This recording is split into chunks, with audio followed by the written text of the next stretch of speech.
Hi, dear students. Welcome back. So all of you welcome fast రావాలి అందరూ. I am your new subscriber. Hi Bhagya, hi Pallavi, hi. Yes, రావాలి Srinivas, hi. Dear student, come fast. Today we are going to the most important topics. So social studies so మన guest faculty వచ్చారు అనమాట. So మీకు Vineet sir అనమాట. Okay, so yesterday మీకు biology ఎగ్జామ్లో ఒక మధు సార్ని తీసుకొచ్చాను. డియర్ స్టూడెంట్స్, టుడే వినీత్ సార్ని తీసుకొచ్చాను మీ ముందు. సో డియర్ స్టూడెంట్స్, ఈ క్లాస్ని మీరు లాస్ట్ వరకు చూడండి. Stream it is very useful for your board exam tomorrow. So రేపు మీకు సోషల్ ఎగ్జామ్ ఉంది కాబట్టి చాలా యూజ్ అయ్యే ఛాన్స్ ఉంది dear students. So don't forget last వరకు వాచ్ చేయండి please. So social studies last minute revision అంటే ఎగ్జామ్లో వచ్చే ఇంపార్టెంట్ టాపిక్స్, ఎగ్జామ్లో వచ్చే ఇంపార్టెంట్ క్వశ్చన్స్ అని సార్ ఈరోజు మీకు డిస్కస్ చేస్తారు dear students. So don't forget last వరకు వాచ్ చేయండి. సో మీ డౌట్స్ ఏమున్నా సార్కి అడగండి. Sir let us start sir. Welcome sir. So sir start చేయండి sir. Thank you sir. Good morning, students. I hope that you all completed up to the biology very well. Let us go for the last exam in the same Josh. Okay. So my name is Vinit. So I'm a social faculty in the reputed school here. So first, let us discuss the question paper. So we all know 3 sections we are having. What are the questions we are having? But let us discuss a question-wise thing. Okay. Section 1, the 2 marks. So 6 you will get, and the 6 you need to attempt. So in these 6 questions, definitely draw the outline map of Telangana. Sometimes he might ask the capital city of Telangana. So you need to make sure that you are very perfect in drawing the Telangana map. Okay. And in that one, the first 2 questions from the second lesson and from the third lesson. Okay. Second lesson and the third lesson. In these 2 lessons, we will get the 2 marks questions. In the third questions, draw the outline map of Telangana. Sometimes we will ask the capital city. He might ask the same question in the 4 marks, and he will say that the borders of the Telangana state are any 5 cities from the Telangana state. Okay. And the fourth question, a general question. He might ask you, who is your favorite national leader, a freedom fighter, and why? Sometimes he only directly asks the question like about the B.R. Ambedkar or Subhash Chandra Bose, or example the Pandit Jawaharlal Nehru or Mahatma Gandhi. So he might ask directly who is this freedom fighter and why you like him. So you need to read some biographies of the freedom fighters. So in the next question, rather than the freedom fighter questions, he might ask you a slogan to write the slogans. Any 2 slogans. Might be food security, we have a lesson, 11th lesson, a food security. Or else girl education. Or else in a few days we are going to have an elections. So how you will motivate the people to write to vote, how they can utilize their vote. In this way, he might ask you for to write the slogans. So for 2 marks means write at least 4 slogans. If any 2 are not wrong, 2 might be get corrected. Okay. And the next one, a table. And the table might be from last lesson, 21st lesson, net irrigated area of the Telangana is there. That table is a repeated one. He might ask you the table and the 2 questions from it. The first question definitely simple question, and second question is the indirect question. Why the net irrigated area is very high, or why net irrigated area is very low? So to write that answer, you need to read the above and below the topics of the table. So in this way, the 6 questions will be completed. So next one, section 2, the 4 marks. So all you have to attempt. 6 questions you have to attempt. So in this one, the first question might be from the first lesson, or from the 4th lesson, or from the 12th lesson, the world wars. Either the problems or consequences he might ask you, or from the first lesson, any one subtopic from the Himalayas, or else drainage system is there. In that one, he might ask you about the river system, or perennial river system, or the peninsular river system. Perennial river system, you know, right? The continuous river flow, water will be there in the rivers. Peninsular rivers means the South Indian rivers, Godavari, Kaveri, Tungabhadra, and the river Krishna. These are the perennial rivers. Okay. So after the next question might be a differences, similarities or differences he might ask you. unorganized sector is there, organized sector is there. It will come for the 4 marks or it will come for the 6 marks. And next one, working capital and the physical capital. So like that, the next question will be there. And from this question onwards, map pointing. So there is a confusion. Sometimes ask the India map or sometimes ask the world map. And also in these maps, one will be the indirect one. 3 will be the direct in the 4 marks. And one map pointing will be the indirected. He might ask you which state has the highest density of population, or else which is the newly formed state recently, which means Telangana. Or what about the Article 370? Which state has the Article 370 facilities? Jammu and Kashmir. So like that, one indirect question he might ask in the map pointing. So next one, pamphlet, poster, or a letter writing. Definitely we will get either the pamphlet or the poster or the letter writing. So pamphlet you all know. I think in FL, SL and English also you know, right? Pamphlet writing. So in the pamphlets we need to give the more information, and along with that some drawings also you need to draw. So pamphlet, poster differences are there. In the pamphlet, more information about the topic and some drawings about the topic. And the next one, poster. In the poster, little information, the more diagram. So about the topic, you need to give the information through the diagrams only. Through the diagrams and the drawings only, you need to give the information in the poster. And the third one is the letter. Write a letter to a concerned authority. So I am thinking that we are having elections are completed in Telangana and the central government elections are going to conduct. So I thought he might ask about the write a letter to the concerned authority that some political parties are giving money to attract the voters. So to take this issue, write a letter to some concerned authority. So in this way,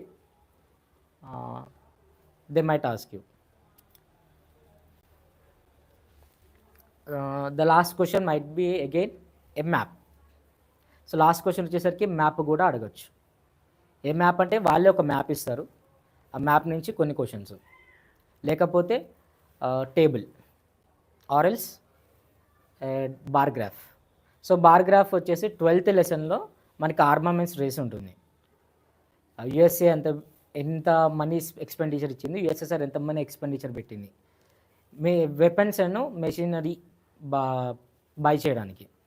so ఆ bar graph ఇచ్చినప్పుడు so analysis idea ఉందా ఎలా రాయాలన్నది? సో మీకు ఒక simple చెప్తాను. First one, you need to give the write the introduction. So ఎనాలైసిస్కి ఫస్ట్ మీరు రాయాల్సింది ఇంట్రడక్షన్. సో ఇంట్రడక్షన్లో మీరు ఏం రాస్తారు, ఆ బార్ గ్రాఫ్ దేని గురించి ఇచ్చారు. So this graph is about so and so. So ఈ బార్ గ్రాఫ్ దీని గురించి ఇచ్చారని చెప్పేసి ఇంట్రడక్షన్ ఒకటి ఇవ్వాలి. Next one, what is the observation.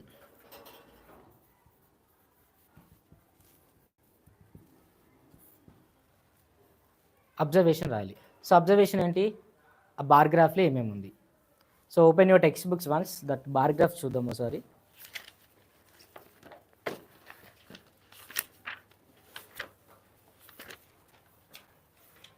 Page number 165 in your textbooks.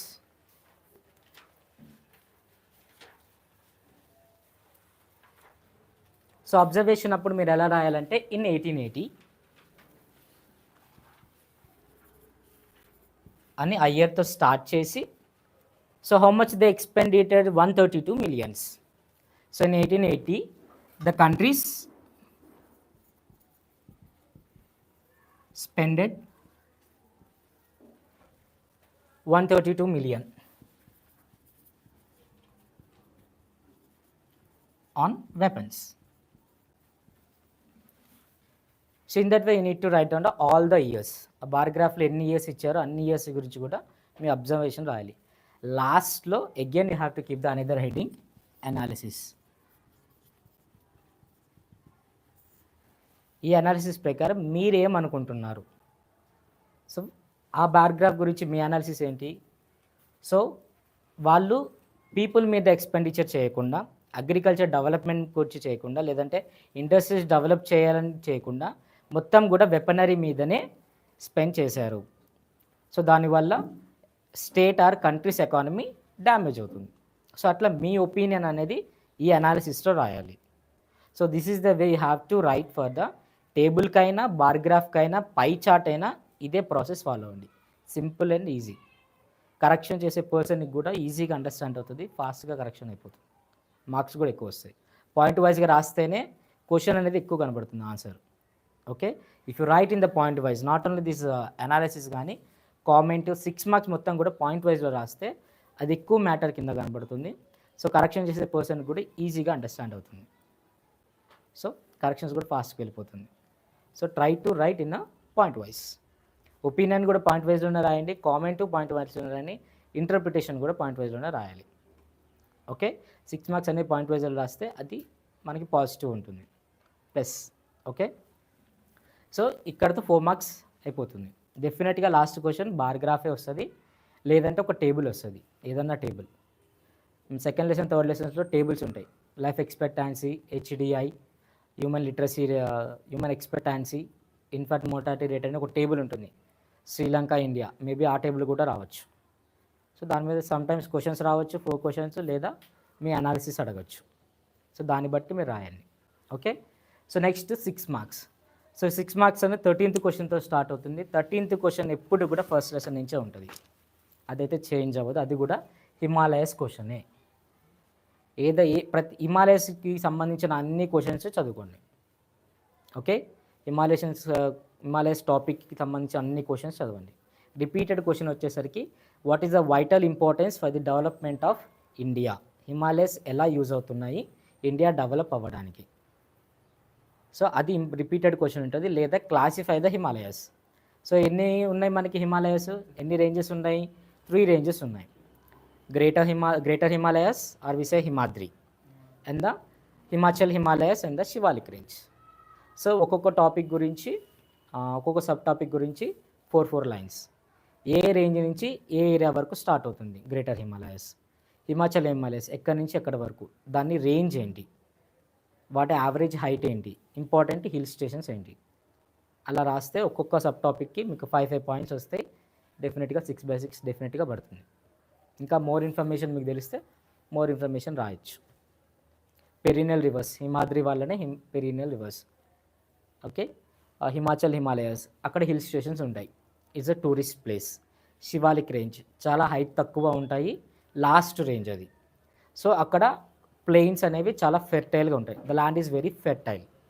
Reverse కూడా అక్కడే ఎండ్ అవుతాయి. సో అక్కడ అగ్రికల్చర్ అనేది మనకి చాలా యూజ్ అవుతుంది ఆ ల్యాండ్. సో ఇట్లా మీరు కొన్ని ఎక్స్ట్రా పాయింట్స్ కూడా యాడ్ చేస్తే అది మీకు యూస్ఫుల్ అవుతుంది మార్క్స్ వేయడానికి. సో నెక్స్ట్ 14th క్వశ్చన్ వచ్చేసరికి 4th లెసన్ నుంచి ఉంటుంది, climate. Or else from 16th lesson, elections lesson నుంచి కానీ, ఆరెల్స్ ఫ్రమ్ 17, 18, 19 లెసన్స్ నుంచి ఉంటాయి. సో అది లెసన్ వైజ్ వెళ్ళేటప్పుడు మనం టాపిక్ వైజ్లో చెప్తాను ఇవనేది. Okay, in the next question is an interpretation or the comment or opinion. So 3 సేమే ఉంటాయి, డిఫరెన్సెస్ ఉంటాయి, వర్డ్స్ ఒక్కటే డిఫరెంట్ ఉంటుంది. ఇంటర్ప్రిటేషన్ అంటే మీ ఓన్ పాయింట్స్ అనేది యాడ్ చేయాలి. Okay, for example India and Pakistan partition అయ్యే టైంలో lot of damage was happen. So partition అయ్యే టైంకి ముస్లిమ్స్ హిందూస్ని చంపడం, హిందూస్ని ముస్లిమ్స్ని చంపడం ఇలా జరిగింది. So lot of property damage అయింది. సో చాలామంది ఎక్స్ప్లాయిటేషన్ అంటే దొంగతనం చేసుకున్నారు. సో దాని మీద మీరేం పాయింట్స్ చేస్తారు? So according to the given paragraph, so మీరు ఆ పారాగ్రాఫ్ని ఎక్స్ప్లెయిన్ చేయాలి. ఫస్ట్ 3 లైన్స్ ఆ పారాగ్రాఫ్ గురించి మీ ఎక్స్ప్లెనేషన్ ఇవ్వాలి. తర్వాత in my interpretation or in my opinion అని చెప్పేసి మీ ఒపీనియన్ అనేది స్టార్ట్ చేయాలి. కామెంట్కి ఒపీనియన్, ఇంటర్ప్రిటేషన్ 3 సేమే ఉంటాయి, just little way of the lines which you use or words use or different ఉంటాయి. Okay, so in that way opinion or interpretation question అయిపోతుంది. Next question world map or the India map. So into 6 points ఉంటాయి. డెఫినెట్గా 12th lesson నుంచి ఒక్క map pointing వస్తుంది. Either he will ask where the America bombarded the nuclear bomb or the atom bomb. So where? Japan. Or else first ఏ country triple alliance start చేసింది? Germany. Or else first ఏ country triple entente join అయింది? Britain. Or the France. Triple entente France, triple alliance వచ్చేసరికి Germany. So in this way ఒక indirect question ఉంటుంది, మిగతా questions ఏమో నార్మల్గా అడుగుతారు. ఒకటి మాత్రం డెఫినెట్గా మనకి తెలియందే అడుగుతారు. క్యూబా లాస్ట్ టైం అడిగారు, ఇంకా మనకి తెలియంది ఒకటి ఉంటుంది. సో అన్నీ ఒకసారి చెక్ చేసుకోండి, అన్ని కంట్రీస్, మెయిన్ కంట్రీస్ చెక్ చేసుకోండి. సో కాంటెంపరీ నుంచి కూడా అడగచ్చు. సో యుక్రెయిన్ వార్ ఉంది, జరుగుతుంది, Ukraine and Russia war, maybe Ukraine అడగచ్చు మ్యాప్ పాయింటింగ్. ఆర్ఎల్స్ ప్రజెంట్ జరుగుతున్న వారు Israel and Palestine, maybe Israel map pointing అడగచ్చు, ప్యాలెస్తీన్ మ్యాప్ పాయింటింగ్ కూడా అడగచ్చు. సో దాని తర్వాత మళ్ళీ జస్ట్ ఒక నార్మల్ క్వశ్చన్, జనరల్ క్వశ్చన్ ఒకటి వస్తుంది, consequences of the world war, లేదంటే పబ్లిక్ సెక్యూరిటీ గురించి, ఫుడ్ సెక్యూరిటీ గురించి ఒక క్వశ్చన్. ఒక జనరల్ క్వశ్చన్స్ 3 సెక్షన్స్లో కూడా ఒక జనరల్ క్వశ్చన్ అనేది ఉంటుంది. 2 మార్క్స్లోనేమో స్లోగన్స్ అడుగుతారు, లేదా ఎనీ ఫేమస్ ఫ్రీడమ్ ఫైటర్ గురించి మీ ఒపీనియన్ అడుగుతారు. సో 4 మార్క్స్కి వచ్చేసరికి చెప్పాను, ప్యాంప్లెట్ కానీ, పోస్టర్ కానీ, లెటర్ కానీ. 6 మార్క్స్లో కూడా he might ask a one general question. So general knowledge question సంబంధించింది ఏదన్నా ఒకటి అడగచ్చు. సో వీ కాంట్ ఎక్స్పెక్ట్, దాని మీద మనకి జనరల్ నాలెడ్జ్ ఉంటే డెఫినెట్గా అటెంప్ట్ చేయొచ్చు. అది కూడా జనరల్ టాపిక్స్ మీదనే ఉంటాయి. సో ఎలక్షన్స్ వస్తున్నాయి, మేబీ ఎలక్షన్స్ గురించి అడగచ్చు. ఎలా, ఒకవేళ నువ్వు అపోజిషన్లో ఉంటే నువ్వు ఎలా కండక్ట్ చేస్తావు ఎలక్షన్స్ ఫ్రీ అండ్ ఫెయిర్గా. సో అట్లా ఒక జనరల్ క్వశ్చన్ డెఫినెట్గా ఉంటుంది. మెయిన్ లాస్ట్ క్వశ్చన్ వచ్చేసరికి analysis of any bar graph or pie chart or a table. So analysis చెప్పాను కాబట్టి ఇదే ఫాలో అవ్వండి.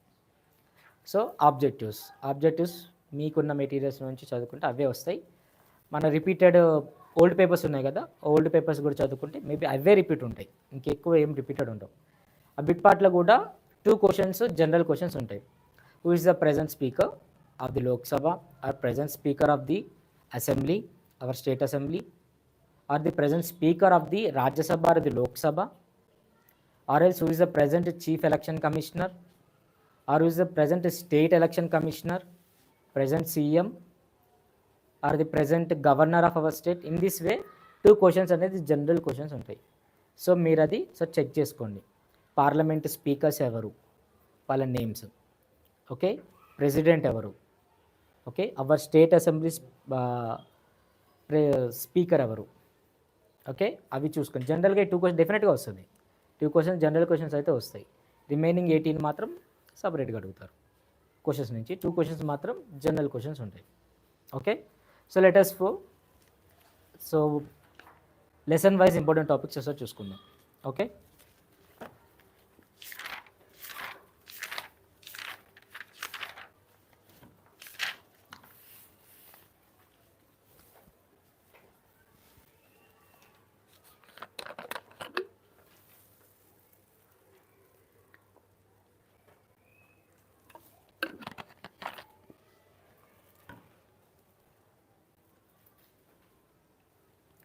సో ఫస్ట్ లెసన్ నుంచి Himalayas.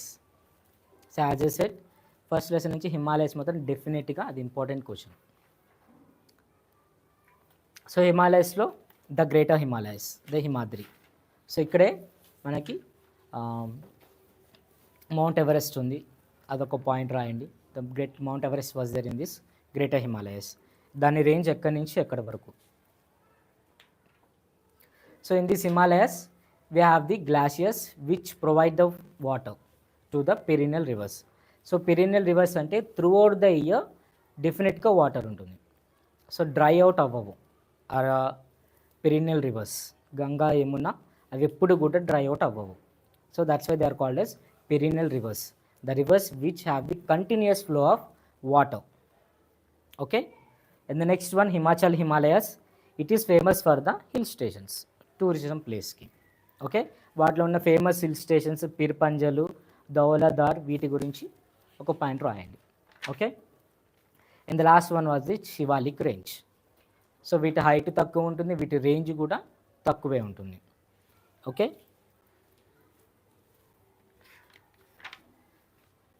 So Indo Gangetic plain might you get for 6 marks, అది 4 marks. 6 మార్క్స్కి రావచ్చు, 4 మార్క్స్ కూడా రావచ్చు. ప్లెయిన్స్ అంటే తెలుసు కదా, a plain area. Okay, so Indo Gangetic plain.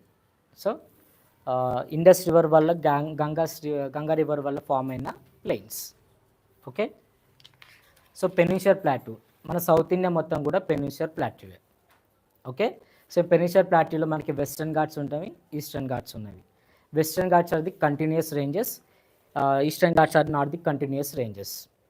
Okay, so Western ఘాట్స్లో నుంచి మనకి 2 రివర్స్ అనేది ఫామ్ అయ్యాయి, river Godavari and river Krishna. So Deccan plateau అనేది వెస్ట్ సైడ్ కొద్దిగా హైట్ ఉంటుంది, ఈస్ట్ సైడ్ కొద్దిగా హైట్ తక్కువ ఉంటుంది. దే సే దట్ ఈ Deccan plateau is tilted towards the east side, అంటే ఇట్లా కొద్దిగా వంగి ఉంటుందని అర్థం. సో దానివల్ల రివర్స్ అనేది వెస్ట్ సైడ్ నుంచి ఈస్ట్ సైడ్ ఫ్లో అవుతుంది. స్లోప్ తెలుసు కదా మీకు, slope you know right. So స్లోప్గా ఉంటుంది Deccan plateau. That is the reason rivers అనేది వెస్ట్ సైడ్ నుంచి ఈస్ట్ సైడ్ ఫ్లో అవుతాయి మన సౌత్ ఇండియాలో. Okay, so Deccan plateau is important. ఇది మ్యాప్ పాయింట్కి కూడా రావచ్చు. So another important plateau was the Malwa plateau. Okay, Malwa plateau కూడా మీకు మ్యాప్ పాయింటింగ్కి రావచ్చు. Okay, so the next lesson was the ideas of the development. So from this lesson the tables are the important here. Page number 21, the tables, he might ask the questions from the tables. Okay, and the per capita income. Okay, and the per capita income. So you know what is the per capita income? So the average income of the all the people in the country, it is the per capita income. Okay, so total income by the total number of population, that is the average income. Idi 2 marks ki important. Okay, so human development report HDI. So world bank అనేది ఏ country developed ఏ country under developed find out చేసుకోవడానికి 2 criterias తీసుకుంది. దాంట్లో education, health. ఏ కంట్రీకి అయితే మంచి education ఉంటుందో, ఏ కంట్రీలో అయితే మంచి హెల్త్ ఉంటుందో, సో అవి డెవలప్డ్ కంట్రీస్ అని చెప్పేసి యుఎన్డిపి అనేది డిక్లేర్ చేసుకుంది. Okay, it will take the education and the health of the country and also the income of the country. ఈ క్రైటీరియాస్ ద్వారా వాళ్ళు డిసైడ్ అయ్యారు ఏ కంట్రీ డెవలప్డ్, ఏ country under developed. Okay, and from the third lesson, from this lesson GDP is the important. GDP means the gross domestic product, which means the final value of the final goods which are produced in a country. It is the GDP. ఇది 2 marks కి important లేదా bit part కి important. Okay, and also from this lesson the another important one is the organized sector and the unorganized sector. Okay, that too the differences between the organized sector and the unorganized sector. So organized sector lo emuntundi, so it has a proper rules and regulations will be there. So ఒక organisation, ఒక institution ఉంటుంది, వాళ్ళు ప్రతి rules and regulations, government ఇచ్చిన ప్రతి rules and regulations కూడా follow అవుతుంది. మళ్ళీ వాళ్ళు వర్కర్స్ని అంత ఈజీగా రిమూవ్ చేయలేరు, వర్కర్స్ కూడా అంత ఈజీగా రిజైన్ చేయలేరు. అండ్ ఆ ఆర్గనైజేషన్ కానీ ఆ యొక్క ఇన్స్టిట్యూషన్ కానీ వాళ్ళని జాబ్ నుంచి తీసేయకూడదు. ఒక ప్రాపర్ టైం పీరియడ్ ఇవ్వాలి. ఓకే, శాలరీస్ మంత్లీ ఉంటుంది, ఓవర్ టైం చేసినందుకు ఓవర్ శాలరీ కూడా ఉంటుంది. సో ఆర్గనైజ్ సెక్టర్లో ఎలా ఉంటుంది, మెడికల్ ఫెసిలిటీస్ కూడా ఉంటాయి, ఈఎస్ఐ ఉంటుంది, ఎంప్లాయీస్ స్టేట్ ఇన్కమ్ అని ఉంటుంది. ఓకే, ప్రావిడెంట్ ఫండ్ ఉంటుంది, రిటైర్మెంట్ అయిపోయిన తర్వాత కొద్దిగా మనీ యాడ్ చేసి ఆ ఎంప్లాయీస్కి ఇస్తారు. తర్వాత వాళ్ళకి పెన్షన్ కూడా ఉంటుంది ఆర్గనైజేషన్ నుంచి. సో ఇట్లా ఆర్గనైజ్డ్ సెక్టార్లో ఈ పాయింట్స్ ఉంటాయి. అన్ఆర్గనైజ్డ్ సెక్టార్లోకి వచ్చేసరికి ఇక్కడ ఆర్గనైజ్డ్ సెక్టార్లో వాళ్ళకి ఎవ్రీడే వర్క్ ఉంటుంది. ఓకే, వర్క్ ఉన్నా లేకపోయినా మంత్ శాలరీ అనేది వస్తుంది, వాళ్ళకి పేమెంట్ ఉంటుంది. అన్ఆర్గనైజ్డ్ సెక్టార్కి వచ్చేసరికి we can say that whether they have the work or whether they don't have the work. మనం చెప్పలేము, వర్క్ ఉంటుందా అని చెప్పలేము, వర్క్ ఉండదు అని కూడా మనము చెప్పలేము. వర్క్ ఉన్నప్పుడే వారికి salary, daily wages, monthly salaries ఉండవు, డైలీ వేజెసే ఉంటాయి వాళ్ళకి. ఓకే, సో అక్కడ ఓనర్స్ ఉంటారు, ఓనర్స్ ఎప్పుడైనా తీసేయచ్చు వాళ్ళని జాబ్లో నుంచి. సో మిడిల్ ఆఫ్ ది డేలో కూడా వర్క్ నచ్చలేదు అని చెప్పేసి తీసేయచ్చు. ఆ పర్సన్ ఎవరైతే వర్కర్ ఉన్నారో ఈ can't ask him any question కూడా చేయలేరు. Okay, so in this way unorganised sector ఉంటుంది.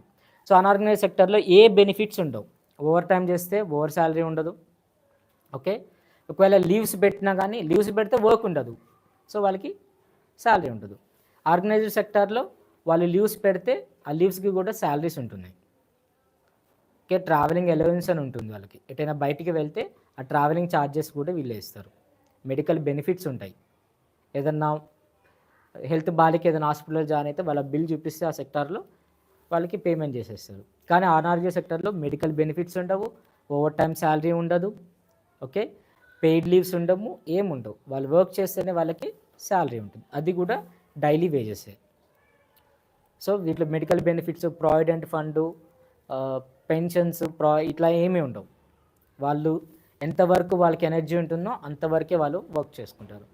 ఎనర్జీ లేనాడు, వాళ్ళకి ఆ శక్తి లేనాడు వర్క్ చేయలేరు. సో ఇట్లా differences unorganised sector, organised sector గురించి ఉంటుంది. Okay, so sometimes unorganised sector గురించి what are the problems faced by the workers in the unorganised sector, just unorganised సెక్టర్లో ఉన్న పాయింట్స్ అన్ని రాస్తే చాలు. Okay,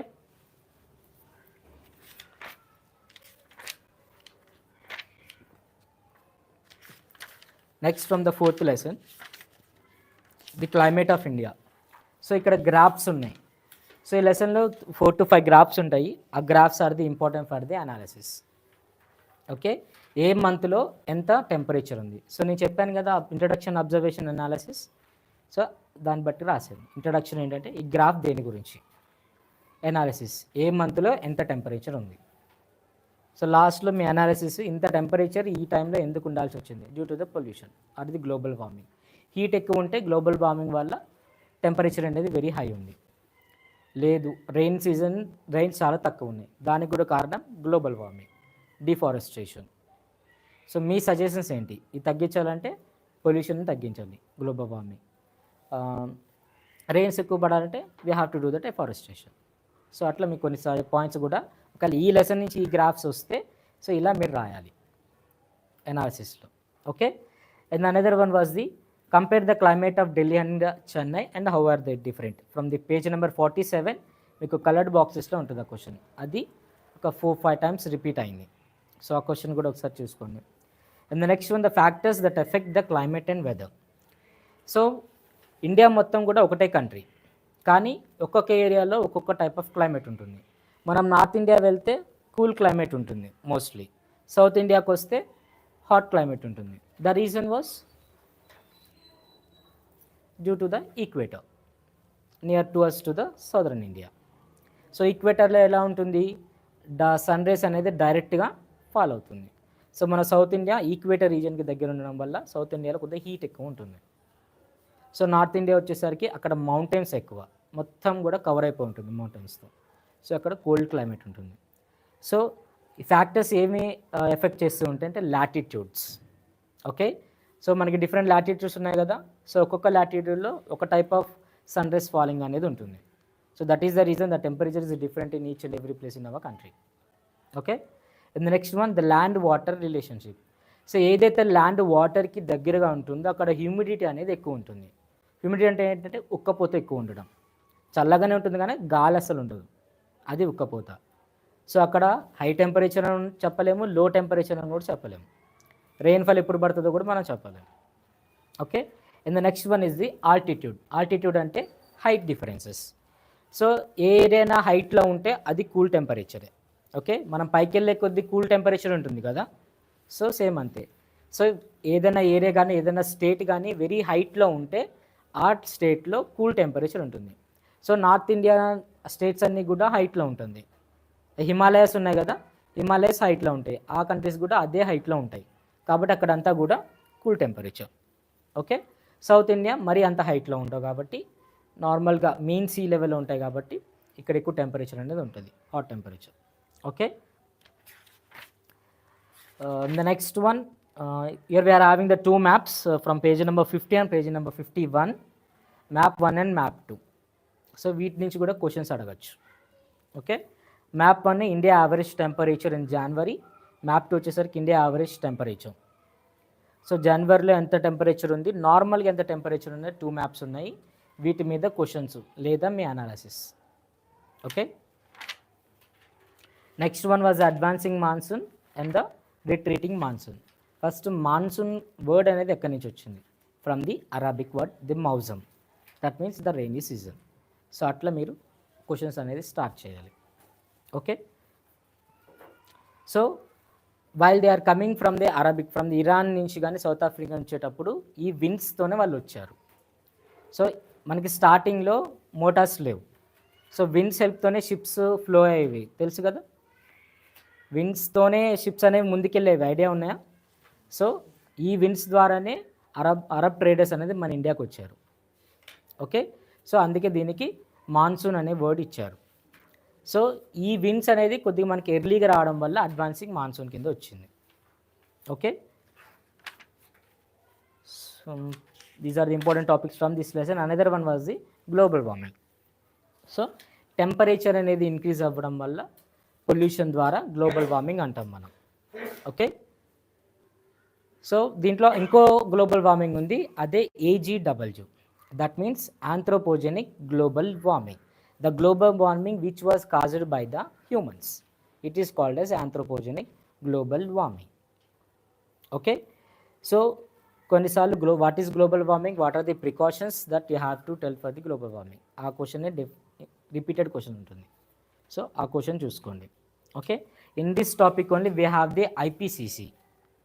okay, IPCC, it is a organization which was organized by the UNO to reduce the global warming in the country.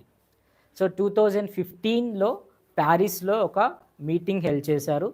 ఆ మీటింగ్లో developed countries, under developed countries రెండూ meet అయ్యాయి. వాళ్ళ మధ్య ఒక క్లాష్ వచ్చింది. Developing countries, under developed countries ఏం చెప్పారంటే, డెవలప్డ్ కంట్రీస్ ఆల్రెడీ డెవలప్ అయిపోయినాయి కాబట్టి మీరు ఇండస్ట్రీస్ యూజ్ చేయడం తగ్గించండి, మేము యూజ్ ఎక్కువ చేసుకుంటాం. డెవలప్డ్ కంట్రీస్ దానికి ఒప్పుకోలేదు, ఆ క్లాష్ వచ్చింది. సో ఇండస్ట్రీస్ వల్ల పొల్యూషన్ ఉంటుంది కదా, సో వాటి నుంచి వేస్టేజ్ రావడము, వాటి నుంచి ఎయిర్ పొల్యూషన్ రావడము. సో ఇలా ఉండడం వల్ల డెవలపింగ్ కంట్రీస్ అనేది డెవలప్డ్ కంట్రీస్కి ఒక సజెషన్ ఇచ్చాయి, మీరు ఆల్రెడీ డెవలప్ అయిపోయారు కాబట్టి మేము ఎక్కువ యూజ్ చేసుకుంటాం. సో దీనివల్ల క్లాష్ వచ్చింది వాళ్ళకి. ఓకే,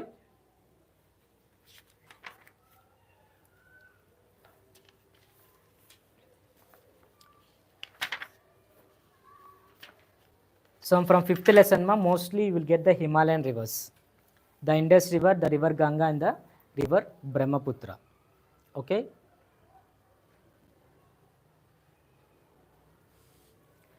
సో రివర్స్ ఎక్కడి నుంచి ఎక్కడ ఒరిజినేట్ అయినాయి, ఎటు ఫ్లో అవుతాయి. సో ఎక్కువ ఈ క్వశ్చన్స్ అనేది రావు, ఈ క్వశ్చన్ రాదు మీకు. ఈ లెసన్ నుంచి మీకు మ్యాప్ పాయింటింగ్ వస్తుంది. ఇండస్ రివర్ని మీరు డ్రా చేయాలి, లేదా రివర్ మోస్ట్లీగా ఇండస్ రివరే అడుగుతారు, లేదా river Brahmaputra. Okay, or else the south peninsular rivers like river Godavari or river Krishna. ఈ 4 రివర్స్ అనేది ఎక్కువగా అడుగుతారు. దీంట్లో డెఫినెట్గా 1 రివర్ అయితే ఉంటుంది. ఇండియా మ్యాప్ అడిగితే ఇండియా మ్యాప్లో డెఫినెట్లీగా ఒక రివర్ అయితే అడుగుతారు. దాంట్లో రిపీటెడ్ అయితే ఇండస్ రివర్ ఉంటుంది, గోదావరి రివర్ ఉంటుంది, some times river Narmada. Okay, so ఆ మ్యాప్ పాయింటింగ్స్ మీరు చూసుకుంటే ఈ లెసన్ నుంచి కవర్ అవుతుంది. Okay, and CCT, comprehensive counter trenches. Okay, so ఒక ల్యాండ్ని మొత్తం కూడా స్టెప్స్ కింద డివైడ్ చేయడం. కాంప్రహెన్సివ్ కౌంటర్ ట్రెంచెస్ అనేది ఒక ల్యాండ్ ఏరియాని ఒక స్టెప్స్ కింద చేస్తే రెయిన్ వాటర్ పడ్డప్పుడు రెయిన్ వాటర్ హార్వెస్టింగ్ అవుతుంది. దానివల్ల ల్యాండ్ ఎంత ఫెర్టైల్ అవుతుంది, అగ్రికల్చర్ కూడా యూజ్ అవుతుంది. ఓకే, సో ఈ టాపిక్ అనేది చాలా ఇంపార్టెంట్. సో ఆదర్శ్ గ్రామ యోజన ద్వారా ద హివారీ బజార్ అనే ఒక విలేజ్ దీని కింద సెలెక్ట్ అయ్యి కాంప్రహెన్సివ్ కౌంటర్ ట్రెంచెస్ అనేది అక్కడ డెవలప్ అయింది. సో దాని ద్వారా ద సరౌండింగ్ విలేజెస్ కూడా డెవలప్ అయినాయి. సో అక్కడ రెయిన్ వాటర్ మీదే ఇరిగేషన్ రెయిన్ వాటర్ మీదే అగ్రికల్చర్ ఉంటుంది, కానీ రెయిన్ఫాల్ అనేది వెరీ తక్కువ అవడం వల్ల ఆ రెయిన్ వాటర్ హార్వెస్టింగ్ చేసుకున్నారు వాళ్ళు ఈ CCT ద్వారా. Okay, and the next lesson was this population. దీంట్లో ఏజ్ స్ట్రక్చర్ అదే మోస్ట్ ఇంపార్టెంట్. చిల్డ్రన్ ఏ ఏజ్ నుంచి ఏజ్ వరకు 0 to 15 వాళ్ళు ఏం చేయాలి, they just depend upon the adults. ఫుడ్కైనా ఎడ్యుకేషన్కైనా దేనికైనా అడల్ట్స్ మీద డిపెండ్ అవుతారు. అదొకటి. నెక్స్ట్ వన్ వచ్చేసరికి వర్కింగ్ ఏజ్ 15 to the 49. సో వీళ్ళేంటి, they have to work and they need to provide the food to the they have to provide the food to the children and to the aged people. Okay, and the next one was the aged people, they above 59 years. So old people వాళ్ళు కూడా working age మీదే depend అవుతారు. కొన్ని ఏరియాస్లో ఈ aged people కూడా work చేసి working పీపుల్కి కొద్దిగా సపోర్ట్గా ఉంటారు. So in this way age structure అనేది ఉంటుంది. సో ఇది 2 మార్క్స్కి రావచ్చు, 4 మార్క్స్కి రావచ్చు. 2 మార్క్స్ అడిగినప్పుడు వాట్ ఈజ్ ఏజ్ స్ట్రక్చర్, ఏదన్నా ఒకటి ఎక్స్ప్లెయిన్ చేయండి అని అడుగుతారు. లేదా 4 మార్క్స్కి వచ్చినప్పుడు what is age structure, briefly explain about any 2 structures. Okay,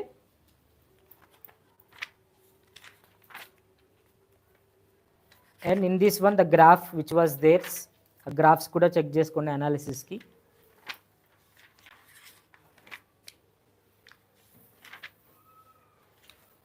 And from this lesson also we have that similarities, differences, distinguish between population density and the population growth. Okay, so our questions కూడా check చేసుకుంటే they are important for you. ఈ lesson నుంచి 2 marks వస్తుంది, 4 marks వస్తుంది. So 2 marks అంటే just the definitions of the population density, population growth, okay, infant mortality, sex ratio, fertility rate, keywords అన్నీ కూడా చూసుకోండి. ఓకే, అవి 2 మార్క్స్కి వస్తుంది. డెఫినెట్గా 2 మార్క్స్ అయితే ఈ లెసన్ నుంచి ఉంటుంది. ఓకే, ఇన్ ది సెటిల్మెంట్స్, ఈ సెటిల్మెంట్స్ లెసన్ నుంచి urbanisation topic, problems of urbanisation, okay, అదొకటి. తర్వాత ఎరిట్రోపోలిస్, ఎయిర్పోర్ట్ సిటీ, ఓకే, అదొకటి. Migration topic. సో మైగ్రేషన్ అంటే తెలుసు కదా, moving from one place to the another place in search of a better job or better educational facilities or the for the better for our betterment, that is migration. So దీంట్లో ఉన్న sub topics కూడా చూసుకోండి. Rural to urban migration, that means villages నుంచి urban ఏరియాకి వెళ్ళడం in search of job or in search of education. Okay, rural to rural migration.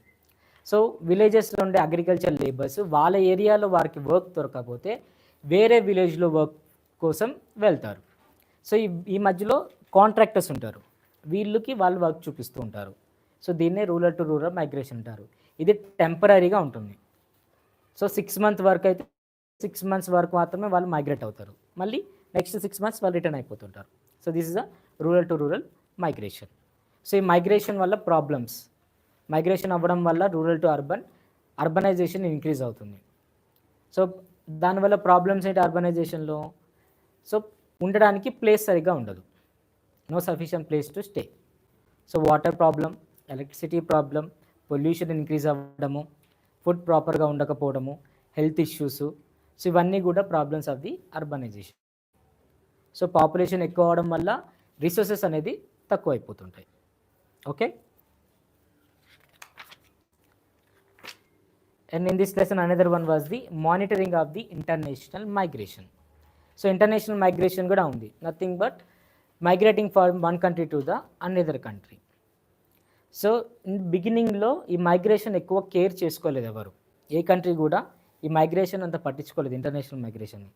కానీ terrorism ఎప్పుడైతే start అయిందో, సో ఏ కంట్రీ నుంచి ఎవరైతే టెర్రరిస్ట్ వస్తున్నారో వాళ్ళు వచ్చి ఇక్కడ వాళ్ళ కంట్రీస్లో వైలెన్స్ అనేది చేస్తున్నారు. సో అలా అవ్వడం వల్ల ఇమిగ్రేషన్ యాక్ట్స్ అనేది అన్ని కంట్రీస్ కూడా పెట్టుకున్నాయి. సో ఏంటి, ఎవరైనా వస్తూ ఉంటే వేరే కంట్రీ నుంచి వాళ్ళ పాస్పోర్టు, వాళ్ళ బ్యాక్గ్రౌండ్ చెక్ అన్నీ కూడా వాళ్ళు చెక్ చేస్తారు. సో ఆ ఇమిగ్రేషన్లో వాళ్ళ స్టాంప్ ఉంటే కానీ వాళ్ళు ఎలో చేయరు వాళ్ళ కంట్రీలోకి. ఏదన్నా డౌట్ ఉంటే ఇమీడియట్గా అరెస్ట్ చేస్తారు. That is the immigration and emigration act. So immigration వాళ్ళు చెక్ చేసి స్టాంప్ వేస్తే కానీ ఆ కంట్రీస్ నుంచి వచ్చిన వాళ్ళు వెళ్ళకూడదు. కొన్ని కంట్రీస్ అయితే కొన్ని కంట్రీస్ని బ్యాన్ చేశాయి కూడా, వాళ్ళ కంట్రీ పీపుల్ అసలు ఎలో ఉండదు వాళ్ళ కంట్రీస్కి. వై? బికాస్ వాళ్ళు ఇక్కడికి వచ్చి వైలెన్స్ ఎక్కువ చేస్తున్నారని చెప్పేసి వాళ్ళు ఎక్కువగా ఆ కంట్రీస్ని, కొన్ని కంట్రీస్ని అయితే బ్యాన్ చేశారు. ఓకే, తర్వాత ఇంకొన్ని కంట్రీస్ వేరే వేరే కంట్రీస్లో వాళ్ళ అంబాసిడర్స్ని పెట్టుకున్నారు. ఓకే, అంబాసిడర్స్ నథింగ్ బట్ వాళ్ళ మధ్య ఒక మీడియేటర్ లాగా. ఓకే, సో అమెరికా ఎంబసీ మన కంట్రీలో ఉంది, ఇజ్రాయెల్ ఎంబసీ ఉంది, ఆఫ్రికా ఎంబసీ ఉంది, బ్రిటన్ ఎంబసీ ఉంది. వాళ్ళ అంబాసిడర్స్ మన కంట్రీలో ఉంటారు. ఎందుకంటే వాళ్ళ కంట్రీ పీపుల్ ఇక్కడికి వచ్చినప్పుడు వాళ్ళకి ఏదైనా ప్రాబ్లమ్స్ ఎరైజ్ అయితే వాళ్ళ కంట్రీ పీపుల్కి ఈ అంబాసిడర్స్ అనేది హెల్ప్ చేస్తారు. అట్లనే ఇండియన్ ఎంబసీస్ కూడా యుఎస్ఏ, బ్రిటన్, ఆస్ట్రేలియా అట్లా అన్ని కంట్రీస్లో కూడా మన ఎంబసీ ఉన్నారు. అక్కడ మన అంబాసిడర్స్ ఉన్నారు.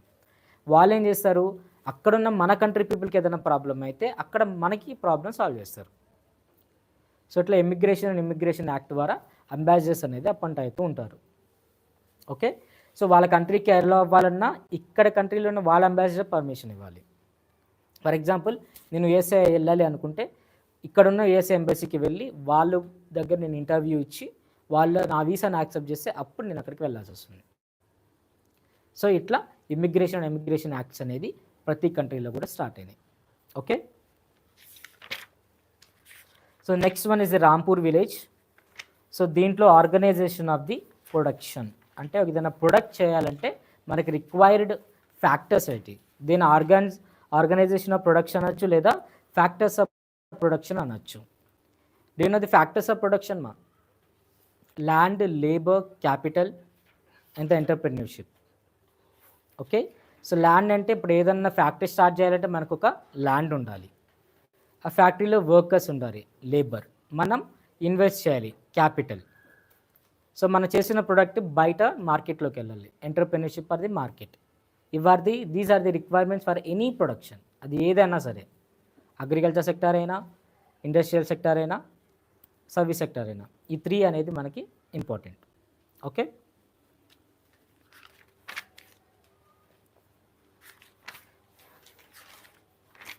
And from this lesson physical capital అంటే ఏంటి, వర్కింగ్ క్యాపిటల్ అంటే ఏంటి. So differences between physical capital and the working capital. So physical capital is nothing but money. Working capital is what the inputs they will keep. Okay, inputs అంటే materials ఏమి input చేస్తారు, అది working capital. Physical capital వచ్చేసరికి it is the money. Okay, the next one the non farm activities in the Rampur. So మనం విలేజెస్లో 2 types of things చూస్తాం, either agriculture లేదా dairy products. Okay, agriculture కొంతమంది అగ్రికల్చర్ చూసుకుంటారు, కొంతమంది dairy products, that means milk products.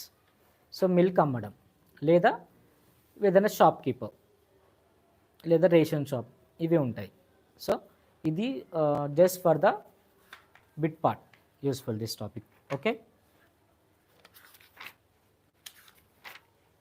and from the 9th lesson the globalization topic. In this topic MNCs are the important, multinational companies. So multinational companies అంటే ఏంటి, వాళ్ళ కంపెనీలో వాళ్ళ head క్వార్టర్సే కాకుండా వేరే కంట్రీస్లో కూడా వాళ్ళ బ్రాంచెస్ ఉంటాయి. అట్లాంటి కంపెనీసే ఎంఎన్సి కంపెనీస్ అంటారు.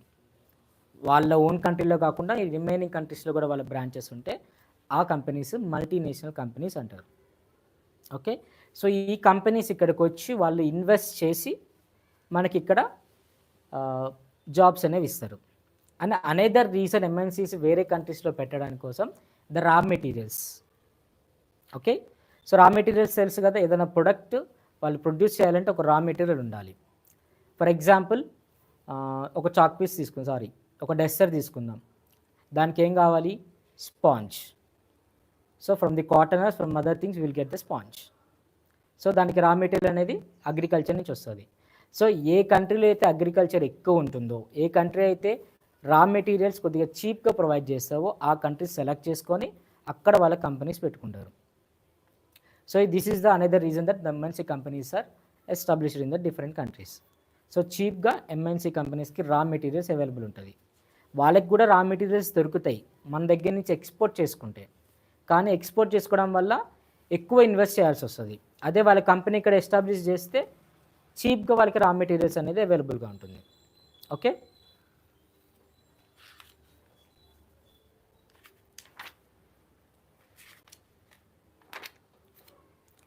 another important topic was the liberalization of the foreign trade and foreign investment policy. So before the 1990 and after the 1970 కొన్ని బ్యారియర్స్ పెట్టారు ఎంఎన్సీ కంపెనీస్కి, ఫారెన్ కంపెనీస్కి. ఎందుకంటే ఫారిన్ కంపెనీస్కి ఇక్కడికి వచ్చి వాళ్ళ కంపెనీస్ ఎస్టాబ్లిష్ చేసి వాళ్ళ ప్రొడక్ట్స్ని చీపర్ కాస్ట్గా ఇక్కడ అమ్ముతున్నారు. దానివల్ల మన ఇండియన్ ప్రొడక్ట్స్కి వాల్యూ తగ్గిపోతుంది. ఫర్ ఎగ్జాంపుల్ ఒక టాయ్ ఉంది, let's A car toy. So అది ఇండియన్ కంపెనీ ప్రొడ్యూస్ చేస్తుంది, ఒక చైనీస్ కంపెనీ కూడా ప్రొడ్యూస్ చేస్తుంది ఇక్కడి నుంచే. కానీ చైనీస్ కంపెనీ తక్కువ రేటుకి ఇస్తుంది, ఇండియన్ కంపెనీ మాత్రం ఎంతకి ఇవ్వాలో అంతకే ఇస్తుంది. సో మనం దేనికి వెళ్తాం? చీపర్ ప్రొడక్ట్కి వెళ్తాం, చీపర్ ప్రైస్ ఏదైతే ఉందో వాటి కోసం వెళ్తాం. సో కొన్ని కంపెనీస్ ఏం చేశాయంటే ఇక్కడ ఎస్టాబ్లిష్ చేసి చీపర్ రేటుకి మనకి అమ్మడం మొదలుపెట్టారు. దానివల్ల మన ఇండియన్ ప్రొడక్ట్స్కి వాల్యూ తగ్గింది, వాటి ప్రొడక్షన్ తగ్గింది. సో అది ఆపడానికి గవర్నమెంట్ ఏం చేసిందంటే ట్రేడ్ బ్యారియర్స్ పెట్టింది. అంటే వాళ్ళు ఇంత మాత్రమే వాళ్ళు ప్రొడ్యూస్ చేసుకోవాలి, ఇన్ని ప్రొడక్ట్స్ మాత్రమే ఇక్కడ వాళ్ళు అమ్ముకోవాలి. తర్వాత ఏదైనా కొత్త కంపెనీస్ వచ్చినా కానీ కొత్త కంపెనీస్ని అలౌ చేయలేదు. సో దీనివల్ల ఏమైంది, మన కంట్రీస్లో ఉండే కంపెనీస్ వాటి క్వాలిటీని డిక్రీజ్ చేసింది. ఇప్పుడు ఒకరికొకరు కాంపిటీషన్ ఉంటాయి కదా చదువుకునేది. ఫర్ ఎగ్జాంపుల్ మీ క్లాసెస్ ఉన్నారు, మీకు కాంపిటీషన్ ఉంటాయి కదా, ఒకరి నుంచి ఒకరు మంచి చదివేది, ఇంకా హార్డ్ వర్క్ చేసేది. కాంపిటీషన్ లేకపోతే చదువుతారా? చదవరు.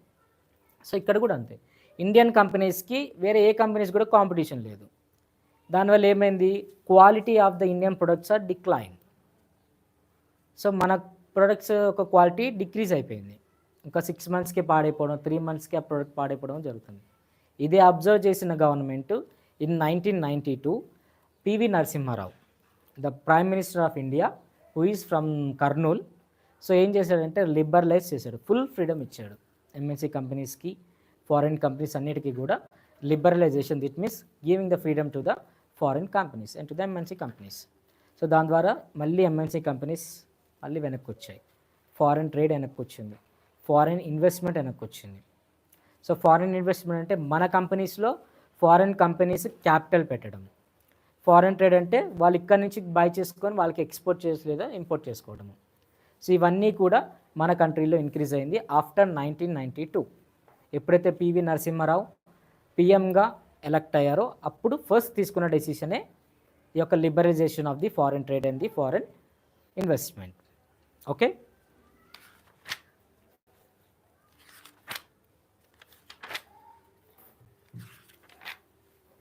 so next one, food security.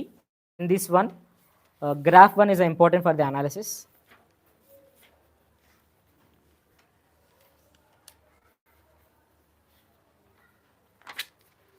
Graph 1, graph 2 analysis ki important.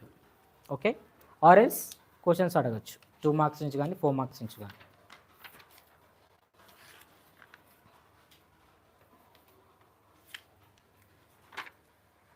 So from this lesson, the important topic is the PDS, the public distribution system through the ration shops. So ration shops నుంచి poor పీపుల్కి కావాల్సిన nutritional food అనేది at cheaper కాస్ట్గా ఇవ్వడం. So ration cards, Antyodaya cards, pink cards ఇవి distribute చేశారు according to the income of the families.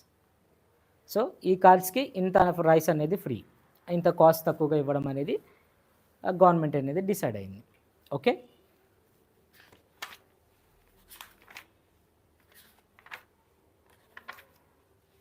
and 11th lesson is the sustainable development with equity. From this lesson, the environment and the development. Okay, so the lesson ఒక main summary ఏంటంటే development అవ్వచ్చు కానీ మన development ద్వారా environment disturb చేయొద్దు. We have to develop our cells. మనం develop అవ్వచ్చు industries ద్వారా, different types of new technologies ద్వారా మనం డెవలప్ అవ్వచ్చు, కానీ మనం డెవలప్ అవుతూ ఎన్వైరన్మెంట్ డ్యామేజ్ చేయకుండా ఉండాలి. ఆ రిసోర్సెస్ మనం యూజ్ చేసుకుంటూ ఉన్నాము డెవలప్ అవ్వడానికి, సేమ్ అదే రీజన్తో అదే ఎన్వైరన్మెంట్ని మనము డిస్టర్బ్ చేస్తున్నాం. మైనింగ్ అని చేస్తున్నాము, ఏం చేస్తున్నాం, డిఫారెస్ట్ చేస్తున్నాం మొత్తం. సో దానివల్ల ఎన్వైరన్మెంట్కి చాలా లాస్. సో ఈ మెయిన్ ఈ యొక్క లెసన్ యొక్క మెయిన్ సమ్మరీ ఏంటంటే ఎన్వైరన్మెంట్ని డిస్టర్బ్ చేయకుండా, మరి ఎక్కువ దాన్ని డెస్ట్రాయ్ చేయకుండా కొద్దిగా డెస్ట్రాయ్ చేసుకుంటూ డెవలప్ అవ్వాలనేది. That is the lesson, the sustainable development. మనం ఎక్కువ డెవలప్ అయిపోతుంటే ఎన్వైరన్మెంట్ని ఎక్కువ మనం డిస్టర్బ్ చేస్తూ ఉంటే ఫ్యూచర్ జనరేషన్స్కి ఈ ఎన్వైరన్మెంట్ అనేది ఉండదు. ఏదైతే న్యాచురల్ రిసోర్సెస్ మనం యూజ్ చేసుకుంటున్నామో ఆ న్యాచురల్ రిసోర్సెస్ నెక్స్ట్ జనరేషన్స్కి ఉండవు. Okay, in this lesson the environment and development, and also here in the page number 150 a book was written by the Rachel Carson about the DDT. So DDT is a dichloro. So a book written by the Rachel Carson in 1962 about the DDT. So mosquito repellents anamata. So ఈ topic ఒకసారి చూసుకోండి, page number 150. You can observe there the Silent Spring book, ఒక ఆమ్లం కూడా ఉంటుంది. ఆ paragraphs ఒకసారి చూసుకోండి. Either for the 2 marks or for the bit part it is important.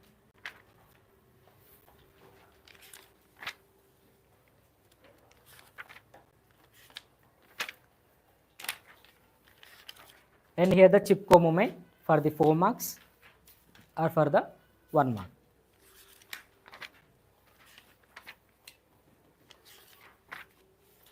The next lesson was the world between the world wars, World War I and the World War II. So ఈ లెసన్లో all topics are the important. ఇది important కాదు, ఇది important అనేది ఏమి ఉండదు. 12th lesson నుంచి డెఫినెట్గా క్వశ్చన్స్ అనేది ఉంటుంది. సో వన్స్ అపాన్ ఏ టైం ఈ లెసన్ నుంచి 2 marksకి వస్తుంది, 4 marksకి వచ్చింది, 6 marksకి వచ్చింది, బిట్ పార్ట్, మ్యాప్ పెయింటింగ్ అన్నీ కవర్ అవుతాయి. సో ఈ లెసన్లో ఇది ఇంపార్టెంట్, ఇది అన్ఇంపార్టెంట్ అనేవి ఉండదు, అన్నీ కూడా చదవండి. అన్ని కొన్నిసార్లు 2 marks కవర్ చేస్తాడు, 4 marks కవర్ అవుతుంది, 6 marks కవర్ అవుతుంది, మ్యాప్ బిట్ పార్ట్ కూడా కవర్ అవుతుంది. సో ఇది అస్సలు వదలదు, మొత్తం అన్నీ చదువుకోండి. ఒక్క టాపిక్ కూడా వదలకుండా కీవర్డ్స్ చదవండి, బిట్ పార్ట్ చదవండి, మ్యాప్ పాయింటింగ్ చూసుకోండి, 6 marks 4 marks అని చదవకుండా మొత్తం లెసన్ అంతా పర్ఫెక్ట్ ఉండండి. ఓకే, సో దీంట్లో నుంచి వస్తే ఈ గ్రాఫ్ రావచ్చు, the armaments race graph.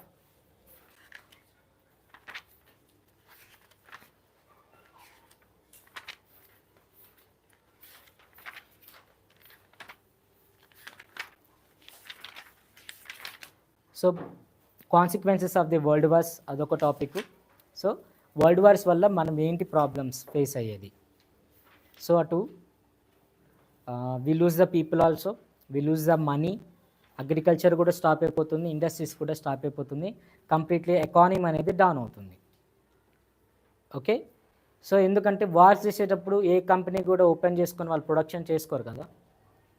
It's like A corona time, ఒక వార్ జరుగుతుందంటే మొత్తం లాక్డౌన్ అన్నట్టే, పీపుల్ అందరూ కూడా వార్లో ఇన్వాల్వ్ అవ్వాల్సిందే. సో అగ్రికల్చర్ ఉండదు, అటు ఏ ప్రొడక్షన్, ఏ కంపెనీస్లో కూడా, ఏ ఇండస్ట్రీ కూడా ప్రొడక్షన్ ఉండదు. సో కంప్లీట్గా ఆ కంట్రీ యొక్క ఎకానమీ అనేది డౌన్ అయిపోతుంది. Okay,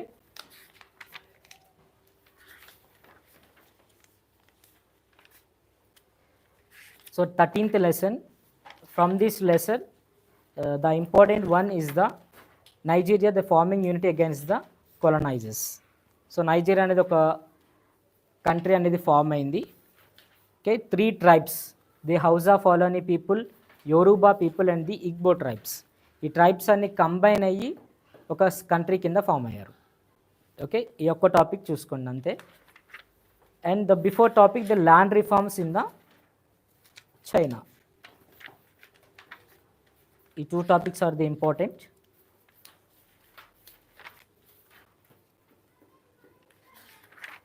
And another one was the oil, environment and the politics topics, page number 195. So నైజీరియాలో ఆయిల్ డిపాజిట్స్ అన్నీ ఎక్కువ ఉండడం వల్ల సో మెనీ కంట్రీస్, చాలా డెవలప్డ్ కంట్రీస్ వాళ్ళ కంపెనీస్ ఇక్కడ ఎస్టాబ్లిష్ చేసుకొని వాళ్ళ ఆయిల్స్ని ఎక్స్ట్రాక్ట్ చేసుకుంటూ వెళ్తున్నారు, డెవలప్ అవుతూ ఉన్నారు. ఓకే, కానీ ఆ ఆయిల్ నుంచి వచ్చిన ప్రాఫిట్ మాత్రం ఆ గవర్నమెంట్కి కానీ ఆ పీపుల్కి కానీ వెళ్ళట్లేదు. సో ఆ టైప్స్ ఆఫ్ అగ్రిమెంట్స్ వాళ్ళు అక్కడున్న గవర్నమెంట్తో చేసుకున్నారు. జస్ట్ ఏదో కొద్ది ప్రాఫిట్ ఇవ్వడము, అక్కడున్న ఆయిల్ మొత్తం కూడా తీసుకెళ్ళిపోవడం. దీనివల్ల అక్కడున్న ఎన్వైర్న్మెంట్ డిస్టర్బ్ అవుతుంది, అక్కడున్న పీపుల్ డిస్టర్బ్ అవుతున్నారు, ఆయిల్ డిపాజిట్స్ అనేది వెరీ తగ్గిపోతూ ఉన్నాయి. కానీ ఆ ఏరియా మాత్రం అంత డెవలప్ అవ్వట్లేదు. ఇప్పటికీ కూడా అక్కడ సో మెనీ బయట కంట్రీస్ ఉన్న కంపెనీస్ అన్నీ కూడా ఉన్నవి. కానీ ఆ కంట్రీస్ ఎందుకు డెవలప్ అవ్వట్లేదంటే వాళ్ళు చేసుకున్న అగ్రిమెంట్స్ అలా ఉన్నాయి, అక్కడ వాళ్ళకున్న పాలిటిక్స్ అలా ఉన్నాయి. ఓకే,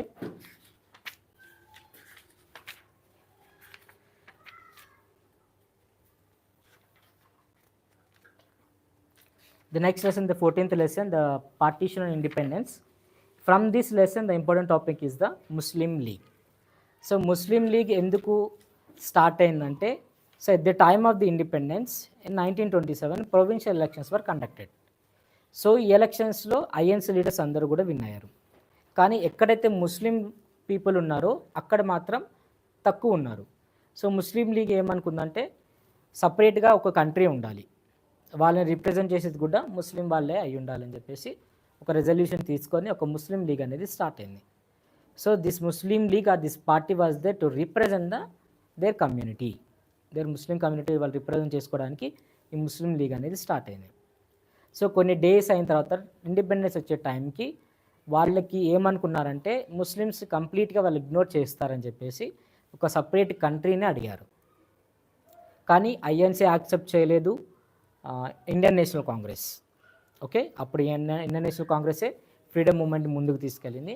సో వాళ్ళు బ్రిటిషర్స్ దీనికి యాక్సెప్ట్ చేయలేదు.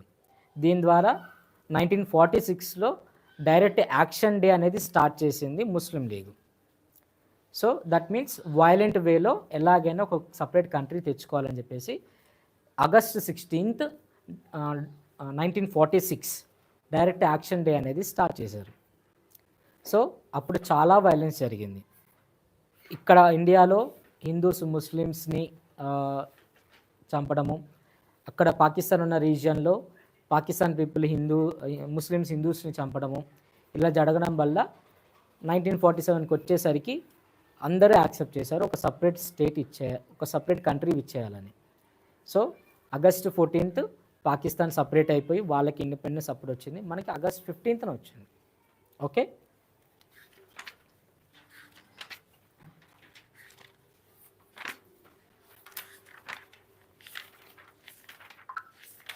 Next lesson making of the Indian constitution. ఇది అంత ఇంపార్టెంట్ అయితే కాదు, వీటి నుంచి ఎప్పుడు కూడా రిపీటెడ్ క్వశ్చన్స్ ఏదీ లేదు. ఒకవేళ వస్తే పార్లమెంటరీ సిస్టము, ఫెడరలిజం.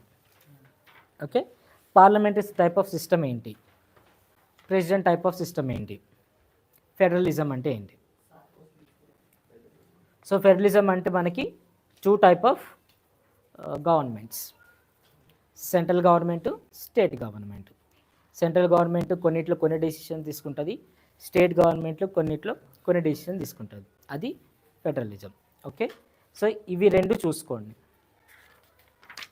మీకు వీటి బయోగ్రఫీ అడగరు, వీటి హిస్టరీ అడగరు, కానీ what is federalism, what is parliamentary system, what is president system. So ఇవి క్వశ్చన్స్ ఉంటాయి, ఇవి చదువుకోండి. And another important one is from here is the constitutional debates.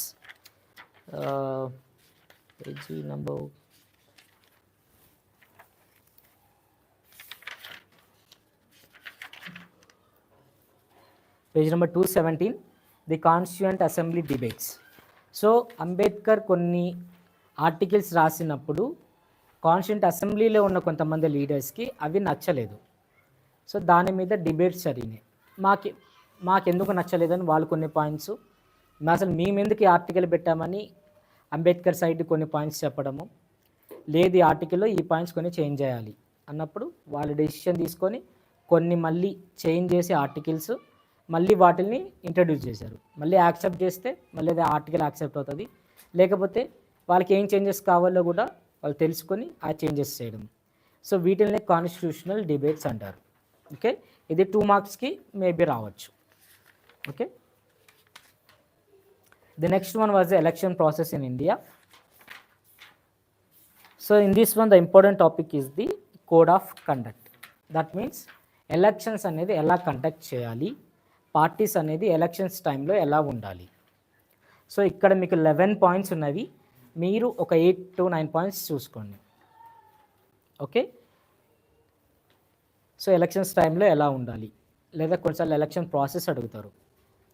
So election process ఎలా ఉంటుంది, ఫస్ట్ ఎలక్షన్ కమిషన్ ఉంది. So election commission అనేది autonomous body. Autonomous body అంటే election commission మీద ఎవరికి కూడా అథారిటీ ఉండదు. ఓకే, ఫర్ ఎగ్జాంపుల్ వేరే ఏది చూసుకున్నా, ఫర్ ఎగ్జాంపుల్ పీడిఎస్ సిస్టమ్ ఉంది, దాని మీదకి స్టేట్ గవర్నమెంట్కి అథారిటీ ఉంది, సెంట్రల్ గవర్నమెంట్కి కూడా అథారిటీ ఉంటుంది. కానీ ఎలక్షన్ కమిషన్కి మాత్రం ఎవరి మీద అథారిటీ ఉండదు. ప్రైమ్ మినిస్టర్కి అథారిటీ ఉండదు, ప్రెసిడెంట్కి అథారిటీ ఉండదు, ఈవెన్ సుప్రీంకోర్టుకి కూడా ఆ ఎలక్షన్ కమిషన్ మీద ఎటువంటి అథారిటీ ఉండదు. కానీ వాళ్ళు చేసేది ఒక్కటే, ఎలక్షన్ కమిషనర్ని మారుస్తారు. ఎవ్రీ 5 ఇయర్స్కి ఆర్ ఎవ్రీ 6 ఇయర్స్కి ఎలక్షన్ కమిషనర్ని మారుస్తారు అంతే. సో ఎలక్షన్ కమిషన్ ఇలా చేయాలి, ఇలా ఉండాలి, ఇలానే కండక్ట్ చేయాలి, ఇప్పుడే కండక్ట్ చేయాలని మాత్రం అటు సుప్రీంకోర్టు డిమాండ్ చేయదు, పార్లమెంటు డిమాండ్ చేయదు, గవర్నర్ కానీ ప్రెసిడెంట్ కానీ ఎవ్వరు కూడా డిమాండ్ చేయరు. అటానమస్ పవర్ అంటే అది, వాటి మీద ఎవ్వరికి కూడా అథారిటీ ఉండదు. ఓకే, సో ఎలక్షన్ కమిషన్ ఒక డేట్ అనేది అనౌన్స్ చేస్తుంది. సో ఈ రోజు నుంచి ఈ రోజు వరకు ఎలక్షన్స్ ఉంటాయి, లేదా ఈ రోజున ఎలక్షన్స్ ఉంటుంది, దానికి 3 months వరకు వాళ్ళకి టైం ఉంటుంది. సో వాళ్ళు నామినేషన్స్ చేయాలి, కలెక్టర్కి ఇవ్వాలి నామినేషన్. సో నామినేషన్స్ తర్వాత వాళ్ళు ర్యాలీస్కి వెళ్ళొచ్చు, పొలిటికల్ ర్యాలీస్ చేసుకోవచ్చు. సో ఎలక్షన్స్కి 2 days ముందు వరకు వాళ్ళకి పర్మిషన్ ఉంటుంది ఎలక్షన్ ర్యాలీస్కి క్యాంపెయినింగ్ చేసుకోవడానికి. ఆ 2 days ఈవినింగ్ 5 వరకు టైం ఉంటుంది. దాని తర్వాత నుంచి ర్యాలీస్ చేయకూడదు, ఎటువంటి క్యాంపెయినింగ్ చేయకూడదు, డబ్బులు ఇవ్వకూడదు. ఓకే, మనీ ఇచ్చి ఓటర్స్ని ఇన్ఫ్లుయెన్స్ చేయకూడదు. వాళ్ళు మీటింగ్స్లో కూడా ఏ రిలీజన్ని కూడా తీసుకొని రావద్దు. ఏ రిలీజన్ నేమ్ కానీ ఏ గాడ్ నేమ్ కానీ తీసుకొచ్చి ఈ గాడ్ లేదా ప్రమాణాలు చేస్తారు కదా, ఆ ప్రమాణాలు చేయడం కానీ ఏం చేయకూడదు. ఒక మేనిఫెస్టో ఒక్కటే చెప్పాలి. వాళ్ళ ఆపోజిట్ టీమ్స్ని వాళ్ళు తిట్టచ్చు, వాళ్ళని ఏమన్నా విమర్శించవచ్చు. అంతేగాని దేవుడి నేమ్ తీసుకురావడం కానీ, ప్రమాణాలు చేయడం కానీ, లేదంటే మొక్కుబళ్ళు పెట్టుకోవడం కానీ మాత్రం చేయకూడదు. వాళ్ళు చేస్తే మాత్రం అది కోడ్ ఆఫ్ కండక్ట్కి అగెన్స్ట్గా వెళ్ళినట్టు, వాళ్ళ మీద నెసరీ యాక్షన్స్ తీసుకుంటారు. ఓకే, అలానే ఎవరైతే ఎలక్షన్స్లో పార్టిసిపేట్ చేస్తున్నారో వాళ్ళ మీద ఎటువంటి కేసెస్ కూడా ఉండకూడదు. ఓకే, అండ్ వాళ్ళు నామినేషన్స్ వేసే టైంలో వాళ్ళు ఆ నామినేషన్స్ పేపర్స్ వాళ్ళ పార్టీస్ బీ ఫామ్స్ ఇస్తారు. అంటే బీ ఫామ్స్ అంటే అదొక అప్లికేషన్ టైప్. మా పార్టీ ఇది, మా పార్టీ నుంచి ఈ పర్సన్ని ఈ కాన్స్టిట్యుయెన్సీ నుంచి మేము పెడుతున్నాము అని చెప్పేసి ఆ బీ ఫామ్ ఇస్తారు. సో ఆ బీ ఫామ్తో పాటు ఒక అఫిడవిట్ ఉంటుంది. అంటే ఈ నా పేరు సో అండ్ సో, వాళ్ళ ఆధార్ కార్డు లేదా వాళ్ళ ఓట్ కార్డు, దాంతోపాటు వాళ్ళకి ఎంత ప్రాపర్టీ ఉంది, ఆ ప్రాపర్టీ అంతా కూడా వాళ్ళు ఆ అఫిడవిట్కి జాయిన్ చేసి కలెక్టర్కి ఇవ్వాలి. కలెక్టర్ యాక్సెప్ట్ చేసిన తర్వాత ఆ పర్సన్ ఆ ఏరియా నుంచి కాంటెస్ట్ అవుతున్నట్టు వాళ్ళొక కన్ఫర్మేషన్ ఇస్తారు. సో ఇట్లా ఎలక్షన్ ప్రాసెస్ అనేది ఉంటుంది, ఒక కోడ్ ఆఫ్ కండక్ట్ ఉంటుంది. Okay,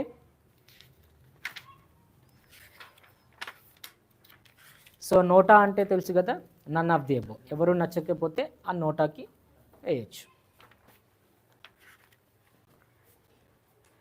Independent India, first 30 years of 1947 to 77, and from this lesson, the first general elections. So 1951 to 1952, in this between, we have the first general elections conduct అయినాయి. So first ఎలా conduct చేశారన్నది ఒకసారి ఇది ఒక topics చూసుకుంటే, problems ఏం face చేశారు election commission అనేది కూడా ఒక క్వశ్చన్ రావచ్చు 6 marksకి. సో ఏంటంటే what are the problems? So ఆ టైంకి ఇండియాలో పాపులేషన్ అనేది ఎక్కువ మంది ఉన్నారు. So according to the constitution అందరికీ కూడా ఛాన్స్ ఉంది ఓట్ వేయడానికి. Whoever has the age of 21, everyone has the right to vote. వాళ్ళ క్యాస్ట్కి సంబంధం ఉండదు, వాళ్ళ రిలీజన్కి సంబంధం ఉండదు, వాళ్ళు మెన్నా ఉమెనా లేదా అదర్ జెండరా, దానికి ఏ సంబంధం ఉండదు. అందరికీ కూడా ఓట్ చేసే ఆపర్చునిటీ ఉంది. సో దానివల్ల పాపులేషన్ ఎక్కువ ఉంది. సో చాలామంది ఇల్లిటరేట్ పీపుల్ కూడా. సో ఇల్లిటరేట్ పీపుల్ చదవగలుగుతారు అన్న పర్సన్ నేమ్ చదవలేరు. సో దానికి ఏం చేశారంటే పర్సన్ నేమ్ ఇచ్చారు, పర్సన్కి ఒక సింబల్ ఇచ్చారు. సో అట్లా ఒక్కొక్క పార్టీకి ఒక్కొక్క సింబల్ అనేది ఇచ్చారు. సో ఒకవేళ నేమ్ చదవకపోయినా కానీ ఆ పార్టీ సింబల్ చూసి ఆ సింబల్కి ఓట్ వేయచ్చు. సో ఒక్కొక్క పర్సన్కి ఒక్కొక్క బ్యాలెట్ బాక్స్, ఆ బ్యాలెట్ బాక్స్ మీద పర్సన్ నేము అట్లనే ఆ సింబల్. ఇట్లా ప్రతి ఒక్క పోలింగ్ స్టేషన్లో ఒక్కొక్క పర్సన్కి ఒక్కొక్క బాక్స్. సో ఎవరైతే ఏ పర్సన్కి నచ్చిందో వాళ్ళు ఓట్ వేసి ఆ బ్యాలెట్ బాక్స్లో వేస్తారు. Okay, so in this way the first general elections were conducted. Okay, so first general elections ఎలా అంటే ఒక ఫెస్టివల్ లాగా చేసుకున్నారు ఆ టైంలో. ఎవరైతే ఆఫీసర్స్ ఉన్నారో వాళ్ళకి ఇంకా ఆ టైంలో ఆ ఏరియాలో ఎక్కడైతే ఏరియాస్ ఉన్నాయో అక్కడ like they treated them as a gods. ఇంకా వాళ్ళ దేవుళ్ళ లెక్కనే చూసుకున్నారు. ఎందుకంటే కొన్ని ఏరియాస్లో చాలా tribal people, scheduled caste people ఉన్నారు. వాళ్ళకి ఎక్కువ డిస్క్రిమినేషన్ జరిగింది. సో వాళ్ళకి ఎక్కువ వాల్యూ లేదు. కానీ సడన్గా ఇండిపెండెన్స్ తర్వాత కాన్స్టిట్యూషన్ ద్వారా వాళ్ళకంటే ఒక వాల్యూ వచ్చింది. మాకు కూడా ఓటేసి ఒక హక్కు వచ్చిందని ఒక ఆనందంలో ఇక ఎవరైతే ఎలక్షన్స్ కండక్ట్ చేయడానికి వారి ఏరియాలోకి వచ్చారో వాళ్ళకి ఇక సన్మానాలు చేయడము, వాళ్ళకి ఇక దేవుళ్ళలాగా ట్రీట్ చేసుకున్నారు వాళ్ళని. ఇంకా ఎవరైతే ఫస్ట్ టైం ఓట్ చేయడానికి వెళ్ళారో ఓటింగ్కి, లైక్ పెళ్ళికి వెళ్తారు కదా, పెళ్ళి అయిపోయిన రిసెప్షన్ నుంచి బ్యాండ్ బాజాతో వెళ్తారు కదా, ఆ రేంజ్లో కొంతమంది వెళ్ళడం, ఆ డప్పులు పెట్టుకొని, కొంతమంది ఓటేసే ముందు బలి అర్పిస్తారు కదా, సేమ్ అట్లా చేయడము గుళ్ళల్లో. సో ఇట్లా ఒక సెలబ్రేషన్స్ లాగా కండక్ట్ చేసుకున్నారు first general elections. Okay,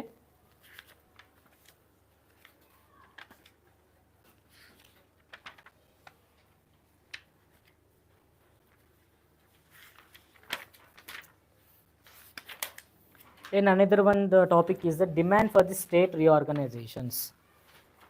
So state reorganizations act ma, so through this act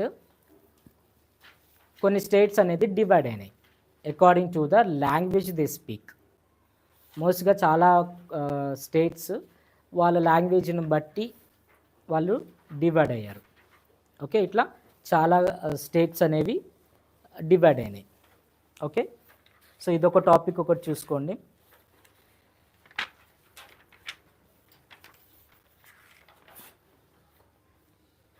These are the top important topics from this lesson. And from the 18th lesson, 1977 elections and the end of emergency. So emergency అయిపోయిన తర్వాత ఏం జరిగింది? So కంప్లీట్గా Congress party defeat అయిపోయింది, వేరే parties అనేది elect అయినాయి. వాళ్ళందరూ కూడా కోalition గవర్నమెంట్ అనేది స్టార్ట్ అయింది. కోalition గవర్నమెంట్ అంటే ఒక ఫ్యూ డిఫరెంట్ పార్టీస్ వాళ్ళు కలిసి వాళ్ళొక గవర్నమెంట్ ఫామ్ చేయడం. కానీ కొన్ని డేస్ తర్వాత ఆ కోalition పార్టీ కూడా కొలాప్స్ అయింది. ఎందుకంటే ఇప్పుడు 3 డిఫరెంట్ పార్టీస్, ఒక్కొక్క పార్టీకి ఒక్కొక్క పొలిటికల్ ఐడియాలజీ. మినిస్టర్ ఒక పార్టీ నుంచి సంబంధించిన పర్సన్, ఒక మినిస్టర్ ఒక పార్టీకి సంబంధించి, ఇంకో మినిస్టర్ ఇంకో పార్టీకి సంబంధించిన పర్సన్ అవడం వల్ల వాళ్ళలో వాళ్ళకే చాలా డిఫరెన్సెస్ రావడం వల్ల అందరూ కూడా విడిపోయి ఆ కోalition గవర్నమెంట్ అనేది కొలాప్స్ అయింది. మళ్ళీ ఎలక్షన్స్ కండక్ట్ చేశారు. ఈసారి మళ్ళీ కాంగ్రెస్ వచ్చింది with the help of the Rajiv Gandhi. Okay,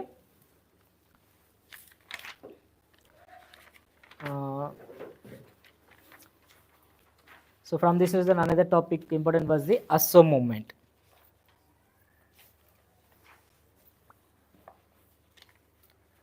so ఈ అస్సాం మూమెంట్కి వెస్ట్ బెంగాల్ నుంచి చాలా పర్సన్స్ అస్సాంకి వెళ్ళి అక్కడ వాళ్ళ డామినెన్స్ ఎక్కువైపోయింది అస్సాంలో.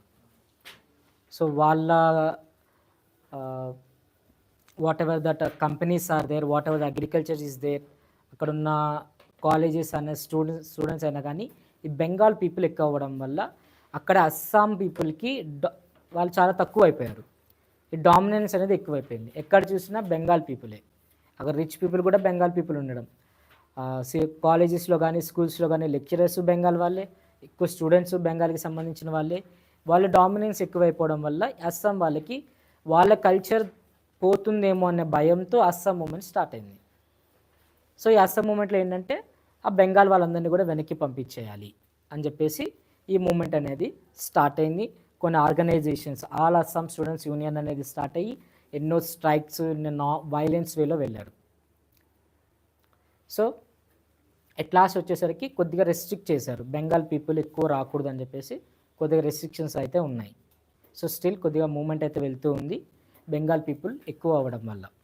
Okay,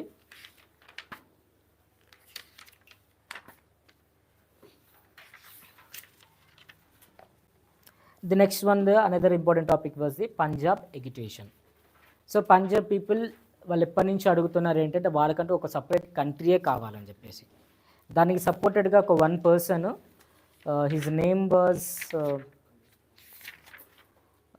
Jarnail Singh Bhindranwale. The person name Jarnail Singh Bhindranwale దీనికి సపోర్ట్ చేశాడు. ఒక సపరేట్ కంట్రీయే ఉండాలి పంజాబ్కి అని చెప్పేసి.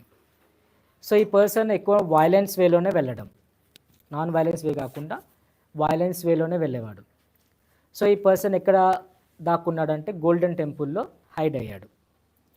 సో గోల్డెన్ టెంపుల్కి ఒక రూల్ ఉంది ఏంటంటే వెపన్స్తో ఎవరు లోపలికి వెళ్ళకూడదు, లోపల ఒక సింగిల్ డ్రాప్ ఆఫ్ బ్లడ్ కూడా పడకూడదు. పోలీస్కి అసలు ఎంట్రీయే లేదు. సో అప్పుడున్న ఇందిరాగాంధీ ఎలాగైనా ఆ పర్సన్ని అరెస్ట్ చేయాలని చెప్పేసి డిసైడ్ అయింది. ఓకే, సో అప్పుడే స్టార్ట్ అయింది ఆపరేషన్ బ్లూ స్టార్.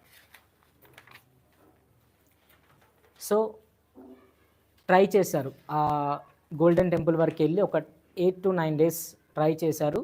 కానీ అక్కడున్న వాళ్ళు ఎవ్వరు కూడా ఆ పోలీస్కి కానీ ఆ మిలిటరీ పర్సన్స్ కానీ ఎంట్రీ ఇవ్వలేదు. సో వార్నింగ్స్ ఇచ్చారు, ఇక డైరెక్ట్గా ఎంట్రీ అయిపోయారు. గోల్డెన్ టెంపుల్కి వెళ్ళి అక్కడ ఫైరింగ్స్ జరిగాయి, చాలామంది సపోర్టర్స్ చనిపోయారు, ఆ పర్సన్ని కూడా చంపేశారు. సో అక్కడ ఏమైందంటే పంజాబ్ వాళ్ళ ఫీలింగ్స్ అనేది హర్ట్ అయింది, వాళ్ళ రిలీజియన్స్ ఫీలింగ్స్ హర్ట్ అయినాయి. సో అది వాళ్ళు ఎక్కువ ఇందిరాగాంధీ మీద గ్రడ్జ్ పెంచుకొని సో ఇద్దరు సిక్ పీపుల్ అనేది ఇందిరాగాంధీని అసాసినేట్ చేశారు. ఓకే, సో దాని తర్వాత రాజీవ్ గాంధీ వచ్చాడు, తన సన్ వచ్చి తను కూడా ఎంతో some development he did. So Rajiv Gandhi he concentrated more upon the technology.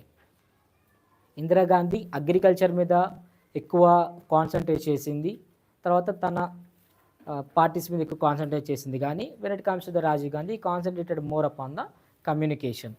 అసలు టెలిఫోన్ రిఫార్మేషన్ జరిగిందే రాజీవ్ గాంధీ ఎరాలో. Okay,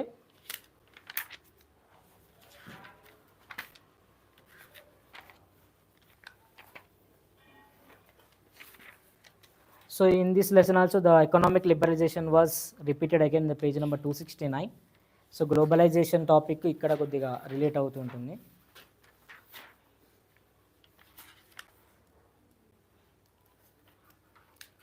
So these are the important topics from this lesson.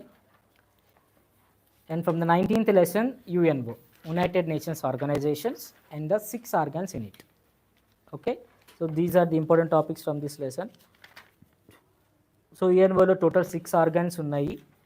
UNESCO, UNICEF, FAO, ILO, trusteeship council and the WHO. Okay, so ఈ 6 organs కలిపి UNOలో ఉంటాయి. ఒక్కొక్కటి organ ఒక్కొక్క సంబంధించిన వాటిని చూసుకుంటుంది. ఎడ్యుకేషన్కి సంబంధించింది ఒకళ్ళు, ఫుడ్కి సంబంధించింది ఒకళ్ళు. ఓకే, ఏదైనా కంట్రీకి హెల్ప్ చేయడానికి ఒక ఆర్గనైజేషన్ ఉంటుంది. ఓకే, ఏదైనా 2 కంట్రీస్కి ప్రాబ్లం వస్తే ఒక ఆర్గనైజేషన్ చూసుకుంటుంది. Okay, that security council, that international court of justice. Okay, ఒక్కొక్క ఆర్గాన్ కూడా ఒక్కొక్క సెక్టార్ని చూస్ చేసుకొని అక్కడ వాళ్ళకి హెల్ప్ చేసుకుంటూ ఉంటారు.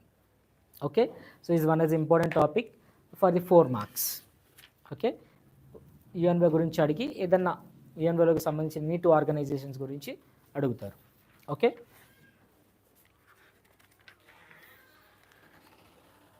and the next topic is the Cold War. So ఈ Cold War is a war, it is not a physical war. ఒక ఫిజికల్గా జరిగిన వార్ అయితే కాదు, అదొక ఇంటర్నల్ వార్ అని చెప్పొచ్చు, లేదా 2 పొలిటికల్ ఐడియాస్ మధ్య జరిగిన ఒక వార్ అని కూడా మనం చెప్పుకోవచ్చు. Okay, so after the world war 2 countries అనేది పవర్ఫుల్ కంట్రీస్ ఉన్నాయి, USA అండ్ ద USSR. ఇవి 2 కూడా వెరీ పవర్ఫుల్ కంట్రీస్ మన ఆ టైంలో. సో USSR ఏమో కమ్యూనిస్ట్ టైప్ ఆఫ్ ఉన్నది, ఇటు ఫాలో అయ్యే పొలిటికల్ పాలసీ వచ్చేసరికి సోషలిస్ట్. అంటే వాళ్ళ కంట్రీస్లో ఉన్న ప్రతిదీ కూడా గవర్నమెంట్ కంట్రోల్లోనే ఉంటుంది. అగ్రికల్చర్ అయినా, ఇండస్ట్రీస్ అయినా, సర్వీస్ సెక్టర్ అయినా, ఏదైనా కానీ అది గవర్నమెంట్ కంట్రోల్లోనే ఉంటుంది. సో గవర్నమెంట్ అనేది మొత్తం కంట్రోల్ చేస్తుంది.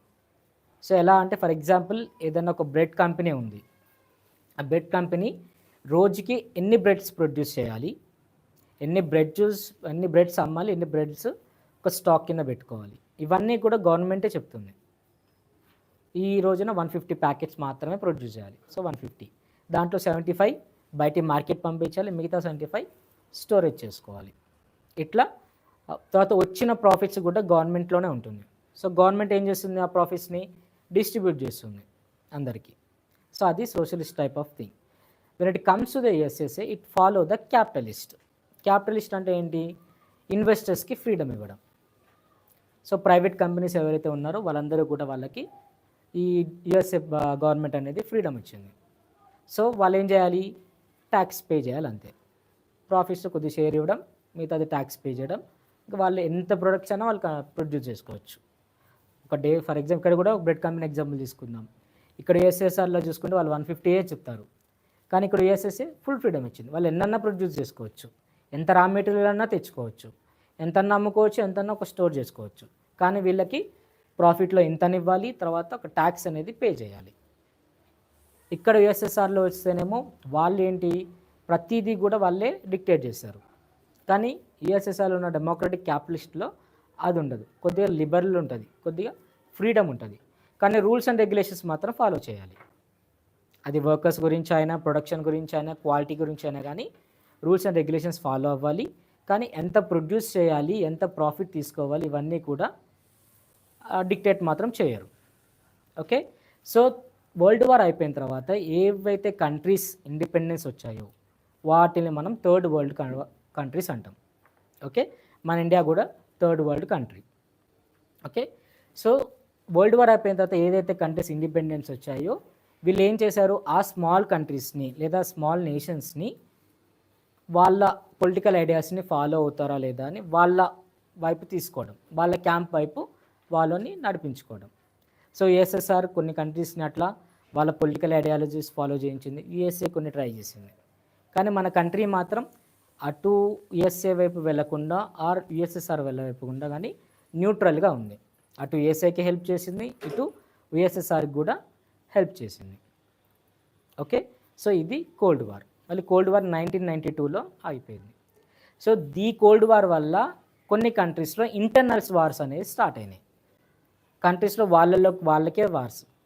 ఫర్ ఎగ్జాంపుల్ ఆఫ్రికా ఉంది, దాంట్లో ఒక కంట్రీ ఉంది, అది ఒకవేళ యుఎస్ఎస్ఆర్ని ఫాలో అవుతే ఆ కంట్రీలో ఉన్న కొన్ని పొలిటికల్ పార్టీస్కి they want to follow the USA.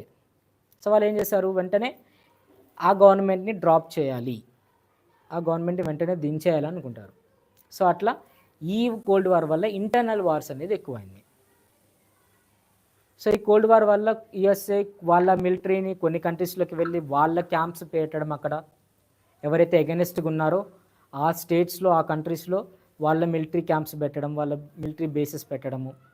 దీనివల్ల ఆ ఇంటర్నల్గా చాలా టెన్షన్ కూడా ఎరేజ్ అయినాయి కోల్డ్ వార్ వల్ల.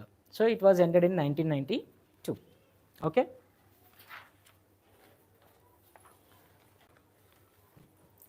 So next one the proxy war. So proxy వార్లో ఏంటి, ఏవైతే కంట్రీస్ ఇండిపెండెన్స్ కోసం వర్క్ చేస్తున్నాయో, స్ట్రైవ్ చేస్తున్నాయో ఆ కంట్రీస్ని వాళ్ళ ఇన్ఫ్లుయెన్స్లోకి తెచ్చుకొని వాళ్ళు ఈ ఫ్రీడమ్ తెప్పించాలి అని చూడడమే ఈ ప్రాక్సీ వార్. సో దీనిలో కొన్ని కంట్రీస్ కొన్ని యుఎస్ఏకి సపోర్ట్ చేయడం, కొన్ని యుఎస్ఎస్ఆర్కి సపోర్ట్ చేయడం కూడా జరిగింది. ఓకే,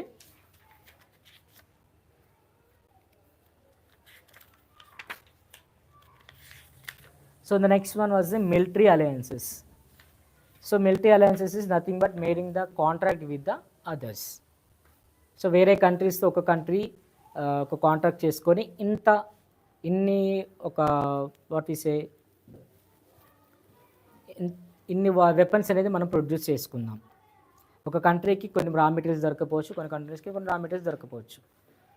సో ఆ రెండు కంబైన్ అయ్యి మిలిటరీ వెపన్స్ అనేది ప్రొడ్యూస్ చేసుకోవడం ఎక్కువ, లేదా ఆ రెండు కంట్రీస్ కలిపి ఏదైనా కొత్త వెపన్ ట్రై చేసుకోవడం కానీ, కొత్త వెపన్ డిస్కవర్ చేయడానికి కానీ, ఇన్వైట్ చేయడానికి కానీ ఇలా జరిగేవి మిలిటరీ అలయన్సెస్. ఓకే, సో దీంట్లో main NATO, the SEATO and CENTO, these three are important. Just వీటి abbreviations, that too for the 1 mark. Okay,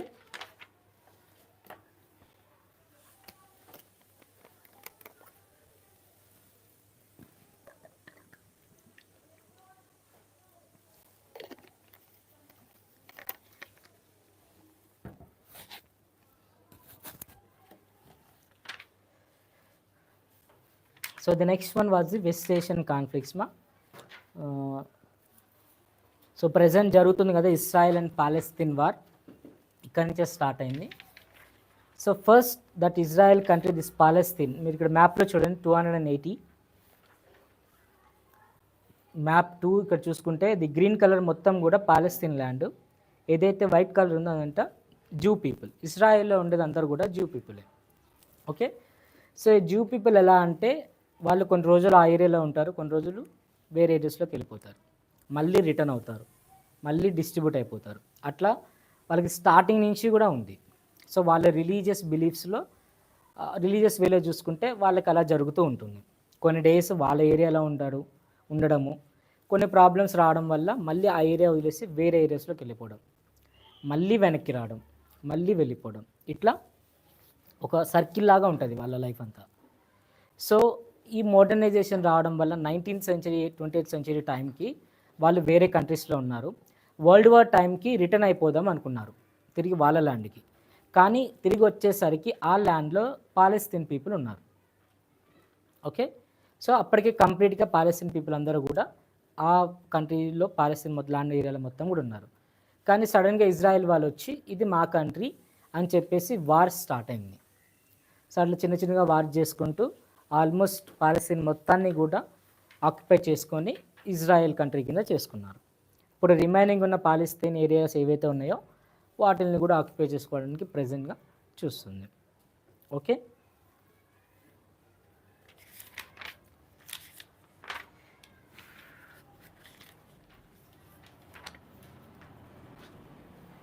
and in this lesson ఇవి రెండు ఇంపార్టెంట్. కోల్డ్ వార్ ఒకటి, తర్వాత మిలిటరీ అలయన్సెస్ ఇది 2 important. And NAM the non alignment movement. So nothing but Pandit Jawaharlal Nehru అటు యుఎస్ఏలో join అవ్వకుండా యుఎస్ఎస్ఆర్లో join అవ్వకుండా న్యూట్రల్గా ఉండాలనుకున్నాడు. అంటే ఎటు అలైన్ అవ్వకుండా, నాన్ అలైన్మెంట్ అంటే అది ఎటు జాయిన్ అవ్వకుండా న్యూట్రల్గా ఉండాలి అని అనుకున్నాడు. సో ఈ నామ్లో మనతో పాటు సమ్ అదర్ కంట్రీస్ వాళ్ళు కూడా జాయిన్ అయ్యారు. Okay, so that is the NAM, both కంట్రీస్కి సపోర్ట్ చేయడము. Okay,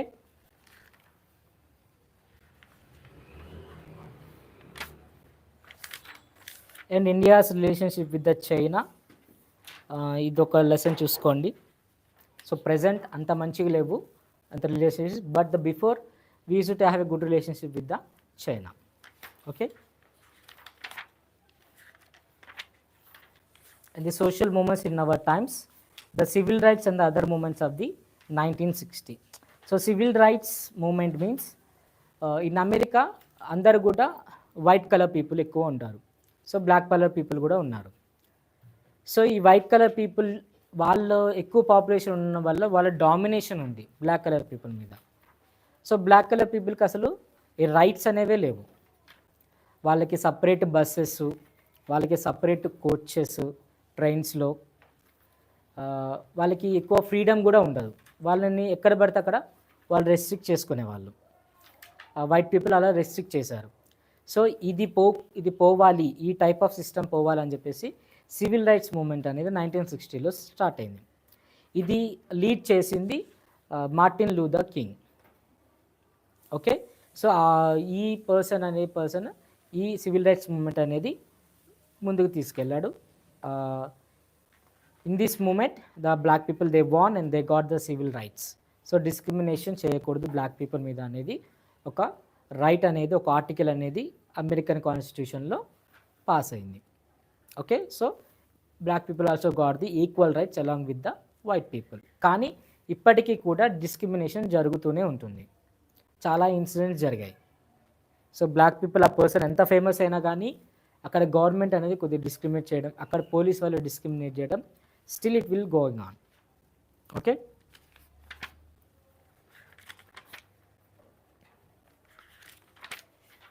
and another important topic was the Greenpeace movement in the Europe.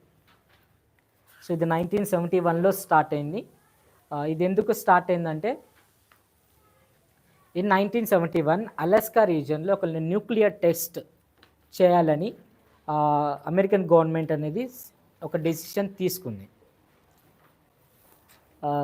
So ఈ న్యూక్లియర్ టెస్ట్ ద్వారా ఈ అక్వాటిక్ యానిమల్స్కి ఎక్కువ డ్యామేజ్ జరుగుతుంది, ఎన్వైరన్మెంట్ ఎక్కువ డ్యామేజ్ అవుతుందని చెప్పేసి కొంతమంది పీపుల్ ఒక మూమెంట్ స్టార్ట్ చేశారు, అదే గ్రీన్ పీస్ మూమెంట్. సో ఈ మూమెంట్ ద్వారా ఏంటంటే న్యూక్లియర్ టెస్ట్ అనేది చేయకూడదు, వాళ్ళు చేసినా కానీ ఎన్వైరన్మెంట్కి డ్యామేజ్ జరగకుండా ఆ న్యూక్లియర్ టెస్ట్ అనేది చేయాలని చెప్పేసి గ్రీన్ పీస్ మూవ్మెంట్ అనేది స్టార్ట్ అయింది. Okay, so once look at this topic and this headquarters was in Amsterdam. మీకు ఇది మ్యాప్ పండింగ్ కింద రావచ్చు, ఇది ఒకసారి చూసుకోండి. Amsterdam or the Holland world మ్యాప్కి రావచ్చు. ఓకే, ఇది ఎక్కడ ఉంటుందంటే బ్రిటన్కి కింద ఉంటుంది. మీరు అక్కడ చెక్ చేసుకుంటే ఆమ్స్టర్డామ్ బ్రిటన్ కింద మీరు చెక్ చేసుకోవచ్చు. ఓకే,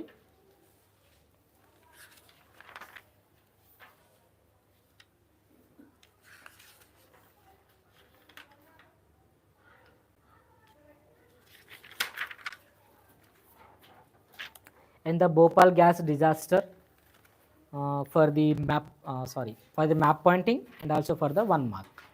Okay, so Bhopal తెలుసు కదా, Madhya Pradesh.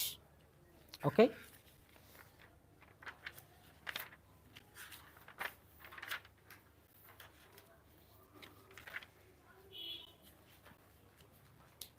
in page number 297 the Silent Valley movement.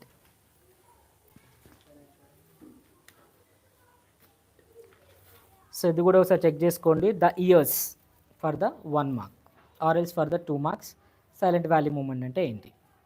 Okay,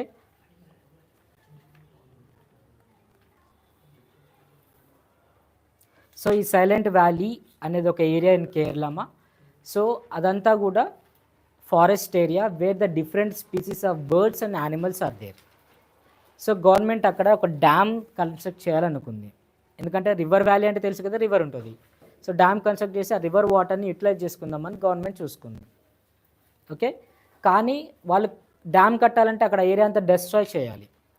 so forest area అంతా కూడా క్లియర్ చేయాలి. దానివల్ల ఏమవుతుంది, అక్కడున్న forest animals, rare species of birds and animals అన్నీ కూడా వాటి హోమ్ లాస్ట్ అవుతుంది, వాటి ఎక్స్టింట్కి వస్తాయి. సో అలా జరగకుండా ఉండాలని చెప్పేసి సైలెంట్ వ్యాలీ మూమెంట్ స్టార్ట్ అయింది, ఆ డ్యామ్ కన్స్ట్రక్షన్ అనేది ఆగిపోయింది. Okay, and the next in this one important topic was the Mira Paibi movement, which means the torch bearers, map pointing, sorry not map pointing, for the bits. Mira Paibi, what is meant by Mira Paibi? That means torch bearers. So women అంతా కూడా ఆ candle lights ఉంటాయి కదా, sorry ఒక స్టిక్కి దానికి ఒక torch లాగా చేసుకొని మూమెంట్ స్టార్ట్ చేశారు. ఓకే, సో ఎక్కువ ఆల్కహాల్ ఎక్కువ అవడం వల్ల వాళ్ళ కంట్రీస్ వాళ్ళ స్టేట్లో ఈ మెన్ అనేది వాళ్ళ హెల్త్ పాడైపోవడం, వర్క్ మీద ఎక్కువ కాన్సన్ట్రేషన్ చేయకుండా ఉండడం వల్ల సో వాళ్ళ ఎకానమీ అంతా డిస్టర్బ్ అయిపోయింది, వాళ్ళ హెల్త్ డిస్టర్బ్ అయిపోవడం వల్ల సో ఎలాగైనా ఆల్కహాల్ని బ్యాన్ చేయాలని చెప్పేసి ఈ మీరా పైబీ మూమెంట్ అనేది స్టార్ట్ అయింది.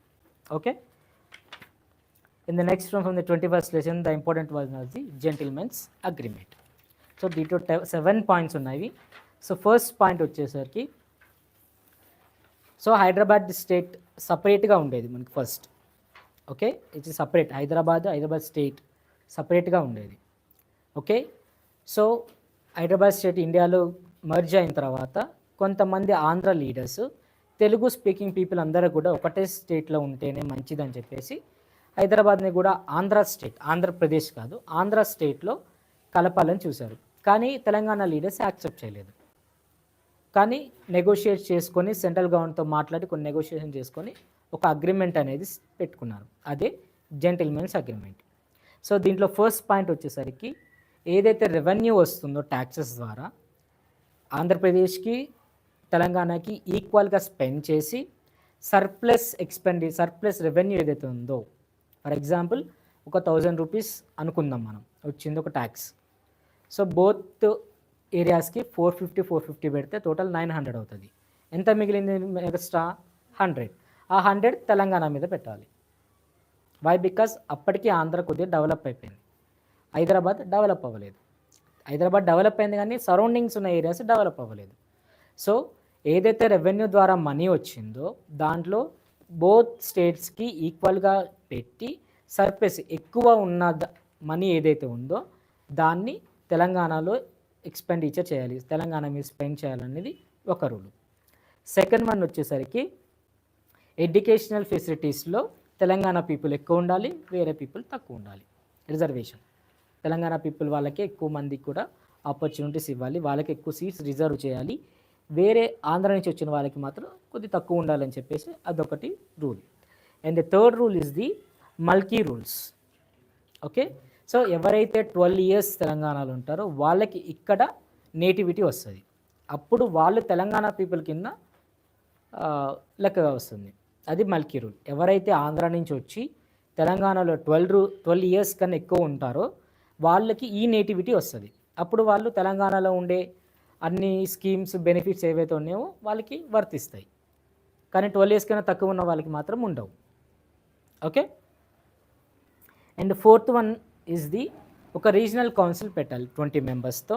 అది కూడా తెలంగాణ నుంచి ఉన్న అసెంబ్లీ లీడర్స్ ఉండాలి. సో ఈ కౌన్సిల్ ఏం చేస్తుందంటే తెలంగాణలో ఏ ఏరియాలో డెవలప్ చేయాలి, ఏ ఏరియాలో అగ్రికల్చర్ సరిగ్గా లేదు, ఏ ఏరియాలో ఇండస్ట్రీస్ సరిగ్గా లేవు, అది వీళ్ళు ఒక సర్వే చేసి అది గవర్నమెంట్కి ఇస్తారు. గవర్నమెంట్ ఆ ఏరియాలో వాళ్ళు ఇంత బడ్జెట్ అని పెట్టాలి. సో అట్లా ఈ రీజనల్ కౌన్సిల్ అనేది వర్క్ చేస్తుంది. ఈ రీజనల్ కౌన్సిల్లో legislative assembly, that means MLAs 20 members, అది కూడా తెలంగాణ వాళ్ళే ఉండాలి. వీళ్ళు ఈ ఏరియాలో సజెస్ట్ చేస్తారు, ఈ ఏరియాలో ఈ ప్రాబ్లమ్స్ ఉన్నాయి, ఇక్కడ ఇలా చేయాలి, సో ఈ ఏరియాలో అగ్రికల్చర్ ఇలా ఉంది, సో ఇంత స్పెండ్ చేయాలని చెప్పేసి వాళ్ళు ఒక సజెషన్స్ అనేది గవర్నమెంట్కి ఇస్తారు. అది regional council. Okay, and the next one was the sale of agriculture land will be in the hands of the regional council. So మన తెలంగాణలో మనకి న్యాచురల్ రిసోర్సెస్ ఎక్కువ, మనకి కోల్ ఉంది, గ్రానైట్ ఉంది, సిమెంట్కి కావాల్సిన బాక్సైట్ అవన్నీ కూడా ఉన్నాయి, ఐరన్ ఓర్ కూడా ఉంది. సో మనకి డెవలప్ అవ్వలేదు, సో ప్రాపర్గా యూటిలైజ్ చేసుకోలేకపోతున్నాం. సో ఒకవేళ తెలంగాణ అనేది హైదరాబాద్ స్టేట్ అనేది ఆంధ్రాతో మర్జ్ అయితే అక్కడున్న లీడర్స్ కానీ అక్కడున్న ఫ్యాక్టరీ ఓనర్స్ కానీ ఇక్కడికి వచ్చి మన ల్యాండ్ తక్కువకి కొనేసుకొని వాళ్ళు డెవలప్ అవుతారేమో అని అగ్రికల్చర్ ల్యాండ్ సేల్ అనేది స్టాప్ చేశారు. మనమే అగ్రికల్చర్ ల్యాండ్ సేల్ చేసుకోవాలి, కానీ ఆంధ్ర పీపుల్కి అమ్మకూడదు. ఒకవేళ అమ్మినా కానీ రీజనల్ కౌన్సిలే పర్మిషన్ ఇవ్వాలి. సో అగ్రికల్చర్ ల్యాండ్ సేల్ అనేది రీజనల్ కౌన్సిల్ అండర్లోనే ఉంటుంది. Okay, and the next one was the ministry.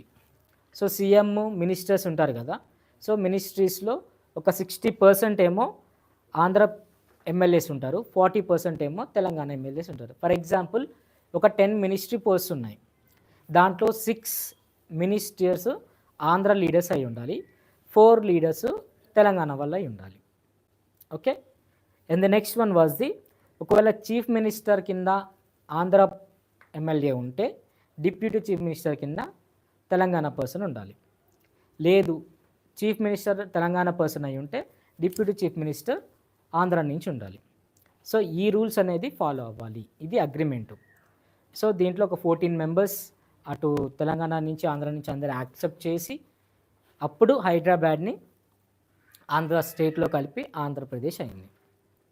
Okay, కానీ ఈ జెంటిల్మెన్స్ అగ్రిమెంట్లో ఉన్న ఏ రూల్స్ కూడా ఫాలో అవ్వలేదు. ప్రతి చోట ప్రతి దగ్గర కూడా మొత్తం ఎప్పుడే గవర్నమెంట్ ఏదైతే ఉందో ఒక్కటి కూడా ఫాలో అవ్వలేదు. ఎక్స్పెండిచర్ మొత్తం ఆంధ్రప్రదేశ్లో పెట్టడము, Andhra leaders Andhra own company వాళ్ళు వచ్చేసి ఇక్కడ మొత్తం ల్యాండ్స్ కొనేయడం, ఆ ఎమ్మెల్యేస్ వచ్చి. మీరు ఇప్పుడు చూసుకుంటే గ్రానైట్ ఫ్యాక్టరీస్ చాలా ఉంటాయి నల్గొండ, ఖమ్మం, కోదాడ ఏరియాలో, అక్కడ అన్నీ ఆంధ్ర ఓనర్సే. సిమెంట్ ఫ్యాక్టరీస్ ఉన్నాయి, ఆంధ్రాకి సంబంధించిన వాళ్ళు ఉంటారు, మొత్తం వాళ్ళే ఉండడం వల్ల అసలు ఇక్కడ తెలంగాణ అసలు డెవలప్ అవ్వలేదు. ఇంకా ఆదిలాబాద్ రీజన్ చేసుకుంటే అగ్రికల్చర్ అసలు ఇంకో రకంగా ఉంటుంది అది. సో ఇదంతా అబ్జర్వ్ చేసుకొని తర్వాత గవర్నమెంట్లో జాబ్స్ కూడా ఆంధ్ర పీపుల్కి ఇవ్వడమే జరిగింది. అటు ఉస్మానియా యూనివర్సిటీలో కానీ ఇంకా వేరే యూనివర్సిటీ ఏమైనా ఉన్నా కానీ వాటిల్లో కూడా ఎక్కువ ఆంధ్ర వాళ్ళకే సీట్స్ ఇవ్వడము, వాళ్ళ ప్రొఫెసర్సే ఉండడము, వాళ్ళ లెక్చరర్సే ఉండడం వల్ల పార్షియాలిటీ ఎక్కువైపోయింది. సో ఇదంతా అబ్జర్వ్ చేసుకొని 1969లో గొడవ అనేది స్టార్ట్ అయింది. ఏది మల్కిరి అగ్రిమెంట్ అనేది ఎక్కువ ఫాలో అవ్వట్లేదని చెప్పేసి 1969లో this Telangana movement was started. That is the 1969 agitation. Okay, so ఈ లెసన్ నుంచి ఇది ఒక్కటే చాలా ఇంపార్టెంట్. మేబీ రావడం వస్తుంది కూడా. Okay, and here in the page number 309 we have the tables here, the total cropped area, net irrigated area and net irrigated areas in hectares in 2007. ఈ 3 tables రిపీటెడ్గా లాస్ట్ 3 years వచ్చాయి.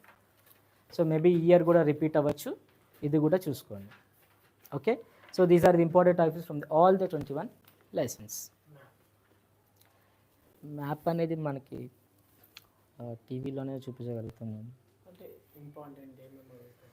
Okay, map pointing important.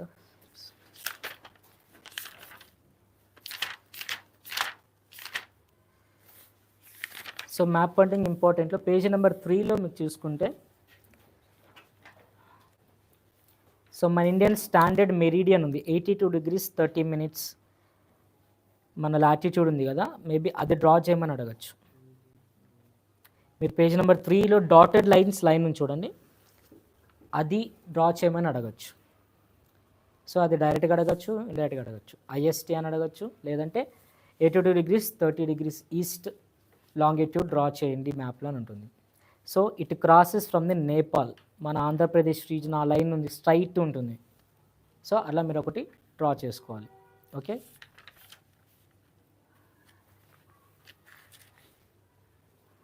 So హిమాలయస్కి వస్తే maybe they might ask you for the Pir Panjal, అయితే Shivalik range draw చేయమని అడగచ్చు India మ్యాప్కి. Okay, so Shivalik range ఎక్కడి నుంచి ఉంటుందంటే నేపాల్ డౌన్ రీజియన్ మొత్తం కూడా శివాలిక్ రేంజ్. ఓకే,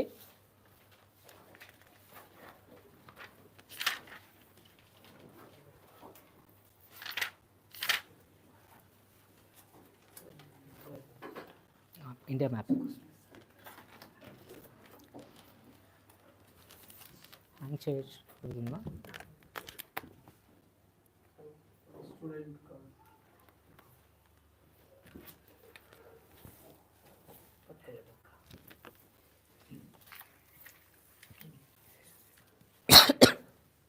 సో మనకి హిమాలయాస్ ఉన్నాయి, 3 ranges. Okay, the first one is the greater Himadri కానీ గ్రేటర్ హిమాలయస్ కానీ. సో వాటి రేంజెస్ ఎక్కడి నుంచి స్టార్ట్ అవుతుందంటే ఈ రీజియన్ మొత్తం ఇట్లా. ఓకే, సో ఇక్కడ లడక్ నుంచి ఇక్కడ స్టార్ట్ అయ్యి ఇట్లా ఉత్తరాఖండ్ టాప్, నేపాల్ టాప్, ఇట్లా సిక్కిం నుంచి అరుణాచల్ ప్రదేశ్ ఇక్కడ వరకు హిమాద్రి ఉంటుంది. Okay, next one Himachal Himachal Pradesh నుంచి స్టార్ట్ అయ్యి Uttarakhand region, Nepal region, Sikkim region, Meghalaya region ఇక్కడ మణిపూర్లో ఎండ్ అవుతుంది. శివాలిక్స్ వచ్చేసరికి సేమ్ ఇక్కడ Uttar Pradesh region, Bihar region, Bangladesh region, Manipur రీజియన్లో ఎండ్ అవుతుంది. అవి 3. ఈస్టర్న్ ఘాట్స్ వచ్చేసరికి ఇక్కడ ఒడిస్సా నుంచి స్టార్ట్ అయ్యి ఇక్కడ వరకు తమిళనాడు, ఇక్కడ నాగపట్నం అని ఉంటుంది, ఇక్కడ వరకు ఉంటుంది eastern Ghats. So eastern Ghats అనేవి కంటిన్యూస్ రేంజెస్ కావు, మీరు మధ్యలో బ్రేక్ ఇస్తూ ఉండాలి. కంటిన్యూస్గా డ్రా చేస్తే అది ఈస్టర్న్ ఘాట్స్ కింద ఉండదు. ఓకే, సో మీకు మౌంటైన్స్ డ్రా చేయడం వచ్చుగా, స్మాల్ మౌంటైన్స్, సో అట్లే డ్రా చేయాలి ఈస్టర్న్ ఘాట్స్. ఓకే, కానీ మిడిల్లో బ్రేక్స్ ఇవ్వాలి. ఓకే, కంటిన్యూస్గా పెట్టకూడదు. సో వెస్టర్న్ ఘాట్స్ కంటిన్యూస్ ఉండాలి, సేమ్ రెండు కూడా ఒక చోట ఎండ్ అవుతాయి. ఈస్టర్న్ ఘాట్స్ వెస్టర్న్ ఘాట్స్ రెండు ఎండ్ అయ్యేది ఈ తమిళనాడు రీజియన్లో ఎండ్ అవుతూ ఉంటుంది. ఓకే, ఈ తమిళనాడు, కర్ణాటక, ఆంధ్ర 3 జాయిన్ అయ్యే రీజియన్లో ఎండ్ అవుతూ ఉంటుంది. ఓకే, విసై నీలగిరి హిల్స్ దగ్గర. ఓకే, వెస్టర్న్ ఘాట్స్ వచ్చేసరికి ఇక్కడ నుంచి మనకి స్టార్ట్ అవుతుంది. వెస్టర్న్ ఘాట్స్ కంటిన్యూస్ రేంజెస్ ఉంటుంది ఇట్లా. Okay, it is a continuous ranges, ఎక్కడ బ్రేక్ ఇవ్వకూడదు. So next one Deccan plateau, ఈ రీజియన్ మొత్తం డెక్కన్ ప్లాట్యూ కింద వస్తుంది. తెలంగాణ డెఫినెట్గా కవర్ అవ్వాలి, ఆంధ్ర అంత తక్కువ కవర్ అయితే మంచిది, కానీ డెక్కన్ ప్లాట్యూ వచ్చినప్పుడు మాత్రం డెఫినెట్గా తెలంగాణ రీజియన్ ఫుల్ కవర్ అయిపోవాలి. Okay, this is the region where the Deccan plateau was there. Here the Malwa plateau, Rajasthan area and little Madhya Pradesh area, Malwa plateau. ఇక్కడ మధ్యలో మీకు సత్పురా రేంజెస్ ఉంటుంది. Malwa plateau, Deccan plateau divide చేసేది Satpura ranges.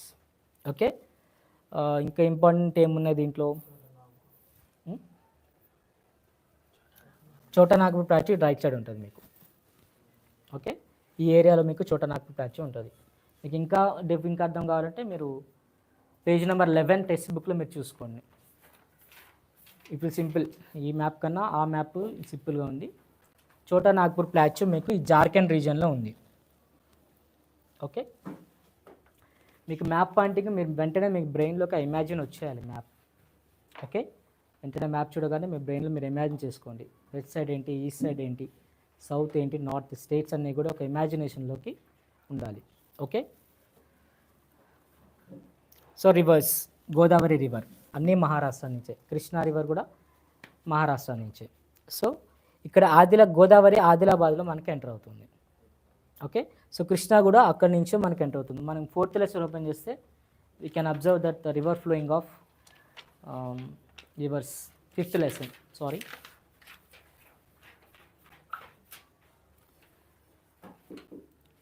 Fifth lesson page number 62. మీకు ఆదిలాబాద్ రీజియన్లో నుంచి కృష్ణా రివర్ వస్తుంది, ఆ పై నుంచి గోదావరి రివర్ అనేది ఎంటర్ అవుతూ ఉంటుంది.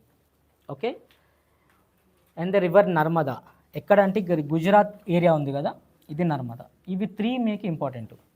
గోదావరి అడుగుతారు, కృష్ణ అడుగుతారు, తర్వాత రివర్ నర్మదా. ఓకే, రిపీటెడ్గా అయితే నర్మదా వచ్చింది. సో నర్మదా ఈ టిప్ ఉంది కదా ఇట్లా ఎండ్, అక్కడ స్టార్ట్ అవుతుంది నర్మదా. ఓకే, సో ఇంకా ఇలా ఉంటుంది Narmada river. Okay,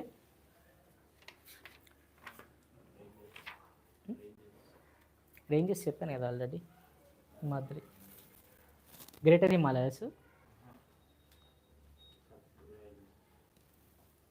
Satpura ranges and Vindhya ranges, right.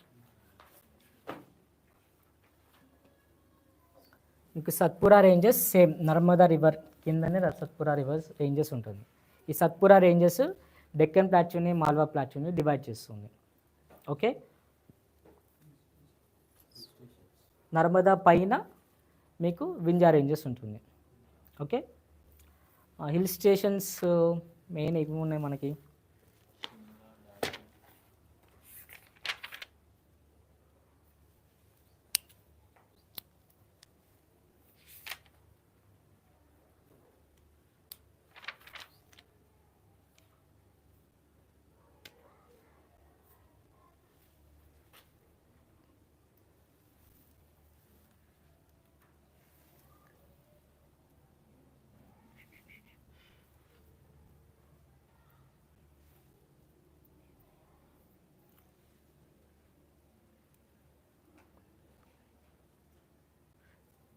So Shimla,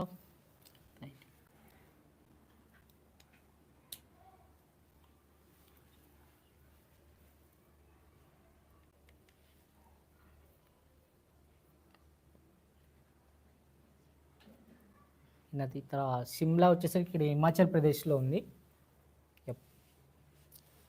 so ఎక్కడంటే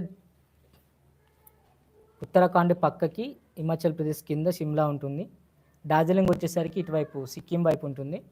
ఇక్కడ డౌన్ తమిళనాడు దగ్గర ఊటీ. ఇవి 3 మెయిన్, షిమ్లా, డార్జిలింగ్, ఊటీ. ఈ stations famous tourist places. So రిపీటెడ్గా అయితే షిమ్లా ఎక్కువ అడుగుతారు. Okay, which was in the Himachal Pradesh. Okay, ఇంకా నెక్స్ట్ ఏమున్నాయి?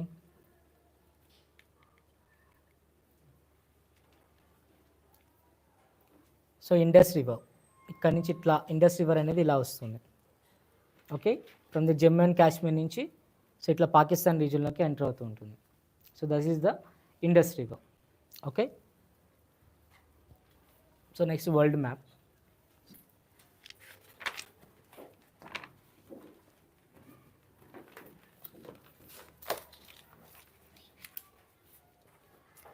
ఇక వరల్డ్ మ్యాప్ అంటే ఎక్కువ మనకి ప్రాబ్లం ఉండేది ఈ యూరప్ రీజియన్ మొత్తం కూడా. యూరప్ రీజియన్లోనే మనకి ఎక్కువ కూడా అట్నుంచే ఉంటుంది.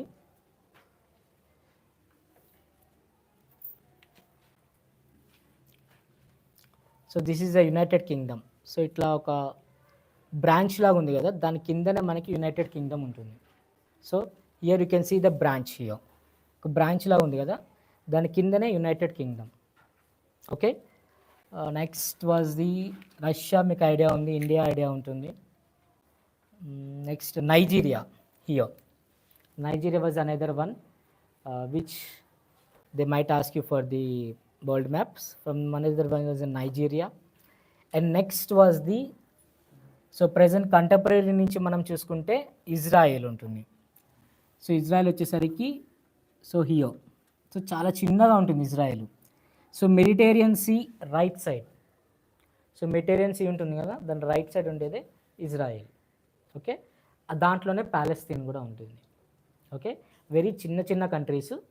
సో మీరు ఎక్కడ మ్యాపింగ్ చేసినా కానీ మార్క్స్ వస్తుంది. కానీ ఆ రీజియన్ సరౌండింగ్స్లో చేస్తే మాత్రం డెఫినెట్గా వస్తాయి మార్క్స్. కానీ వేరే సైడ్ చేస్తేనే మార్క్స్ ఉండవు, ఎందుకంటే అవి చాలా స్మాల్ కంట్రీస్ కాబట్టి అంత ఈజీగా పాయింట్అవుట్ చేయడం చాలా కష్టం. సో మీరు ఈ మెటీరియల్స్ రైట్ సైడ్ ఇక్కడ ఎక్కడ పాయింట్అవుట్ చేసినా ఇజ్రాయెల్కి కానీ పాలస్తీన్కి కానీ మార్క్స్ వస్తాయి. Okay, here the Indonesian islands మీకు ప్రీ ఫైనల్ 1కి వచ్చింది, ప్రీ ఫైనల్ 1ని. అండ్ ఆల్సో వన్స్ చెక్అవుట్ మీకు ప్రాక్టీస్ పేపర్స్ అయ్యాయి కదా, practice paper 1, practice paper 2 and pre finals, ఈ 3 పేపర్స్ మ్యాప్ పాయింట్కి చెక్ చేసుకోండి. బిట్ పార్ట్ అవైలబుల్ ఉంటే బిట్ పార్ట్ కూడా చెక్ చేసుకోండి. వై? బికాస్ మ్యాథ్స్, ఫిజిక్స్, బయోలో రిపీటెడ్ వచ్చాయి. ప్రాక్టీస్ పేపర్ 1 నుంచి 2 నుంచి ప్రీ ఫైనల్ నుంచి అవి రిపీటెడ్గా వచ్చాయి. సేమ్ సోషల్ కూడా అవి రిపీట్ అవుతూ ఉంటాయి. సో ఆ క్వశ్చన్స్ ఆ బిట్ పార్ట్ ఒకసారి చెక్ చేసుకోండి. Okay, so here are the Indonesian islands ఇవన్నీ కూడా. Okay, and here you can see the Japan repeated one. సింపుల్గా నేను చెప్పాను కదా, where the America has bombarded the atom bomb, అది nuclear bomb, simple Japan. Or else what is the country that was first started the triple entity, or what is the country that first started the World War II? Germany. Here we can see the Germany. So ఎక్కడంటే ఇక్కడ చెప్పాను కదా ఒక branch లాగా ఉందని చెప్పేసి, ఆ బ్రాంచ్కి రైట్ సైడ్ డౌన్లోనే జర్మనీ ఉంది. ఓకే, సో మీరు ఈ రీజన్లో ఎక్కడ పెట్టినా కానీ మార్క్స్ వస్తుంది. So it is not that much easy to ఎగ్జాక్ట్గా పెట్టడం కష్టం, వాళ్ళు ఇచ్చే వరల్డ్ మ్యాప్ కూడా చిన్నది కాబట్టి. సో ఆ రీజన్కి ఎక్కడ పెట్టినా కానీ మీకు పాయింట్ వస్తుంది. Okay, next one Greenpeace movement. Where the Greenpeace movement was started? Alaska. So North America ఉంది కదా, the left side to the west side. Okay, here you can see the Alaska. So దీనికి ఏ question వస్తుందంటే where the Greenpeace movement was started, or else where is the Greenpeace movement headquarters was there? Okay, Amsterdam. ఇక్కడంటే Germany సైడ్కే ఉంది, small country, Germany సైడ్కే ఉంటుంది. Same as a said నార్వేకి కింద. Okay, so once మీరు ఇంటికి వెళ్ళాక మీ మొబైల్స్లో world map open చేసుకుంటే మీరు ఈజీగా తెలుస్తుంది, ఆర్ ఎల్స్ మీ మ్యాప్ కూడా చూసుకోవచ్చు తర్వాతకి.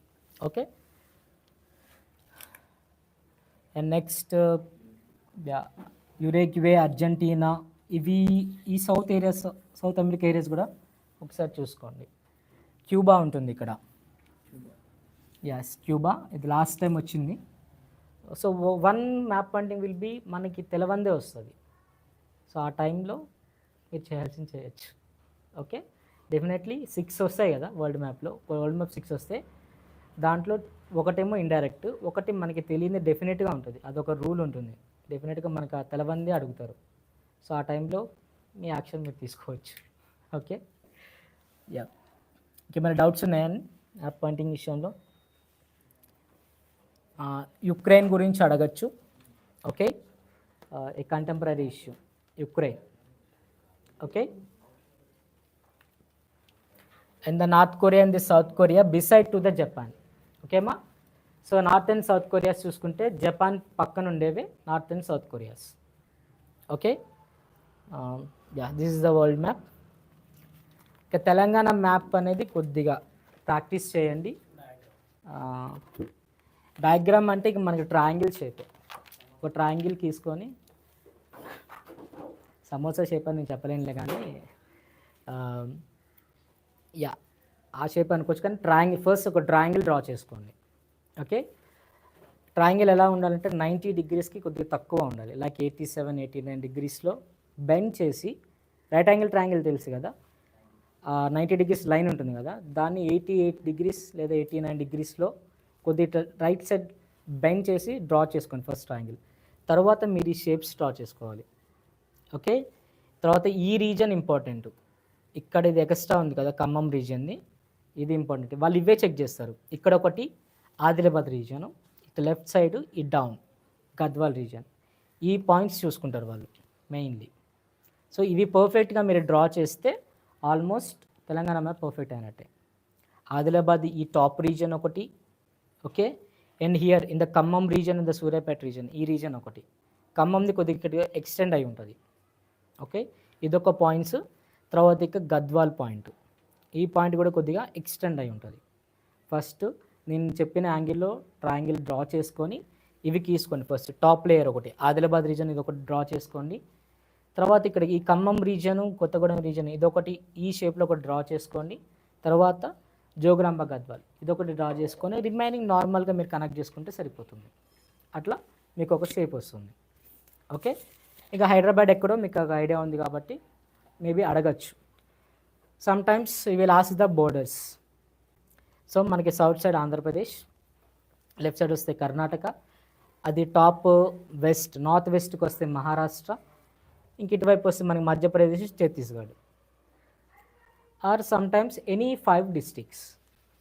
ఓకే, దాంట్లో మన హైదరాబాద్ రీజియన్ రంగారెడ్డి. ఓకే, రంగారెడ్డి పైన మనకి సంగారెడ్డి వస్తుంది, మేడ్చల్ వస్తుంది. ఇంకా సింపుల్గా అంటే ఆదిలాబాదు ఈజీగా ఫైండ్ అవుట్ చేయొచ్చు. It is a north to the Telangana. So any 5 district కూడా ఒకసారి చెక్ చేసుకుంటే మ్యాప్ పాయింటింగ్ కూడా ఈజీ ఉంటుంది. Okay, so this is what you are having.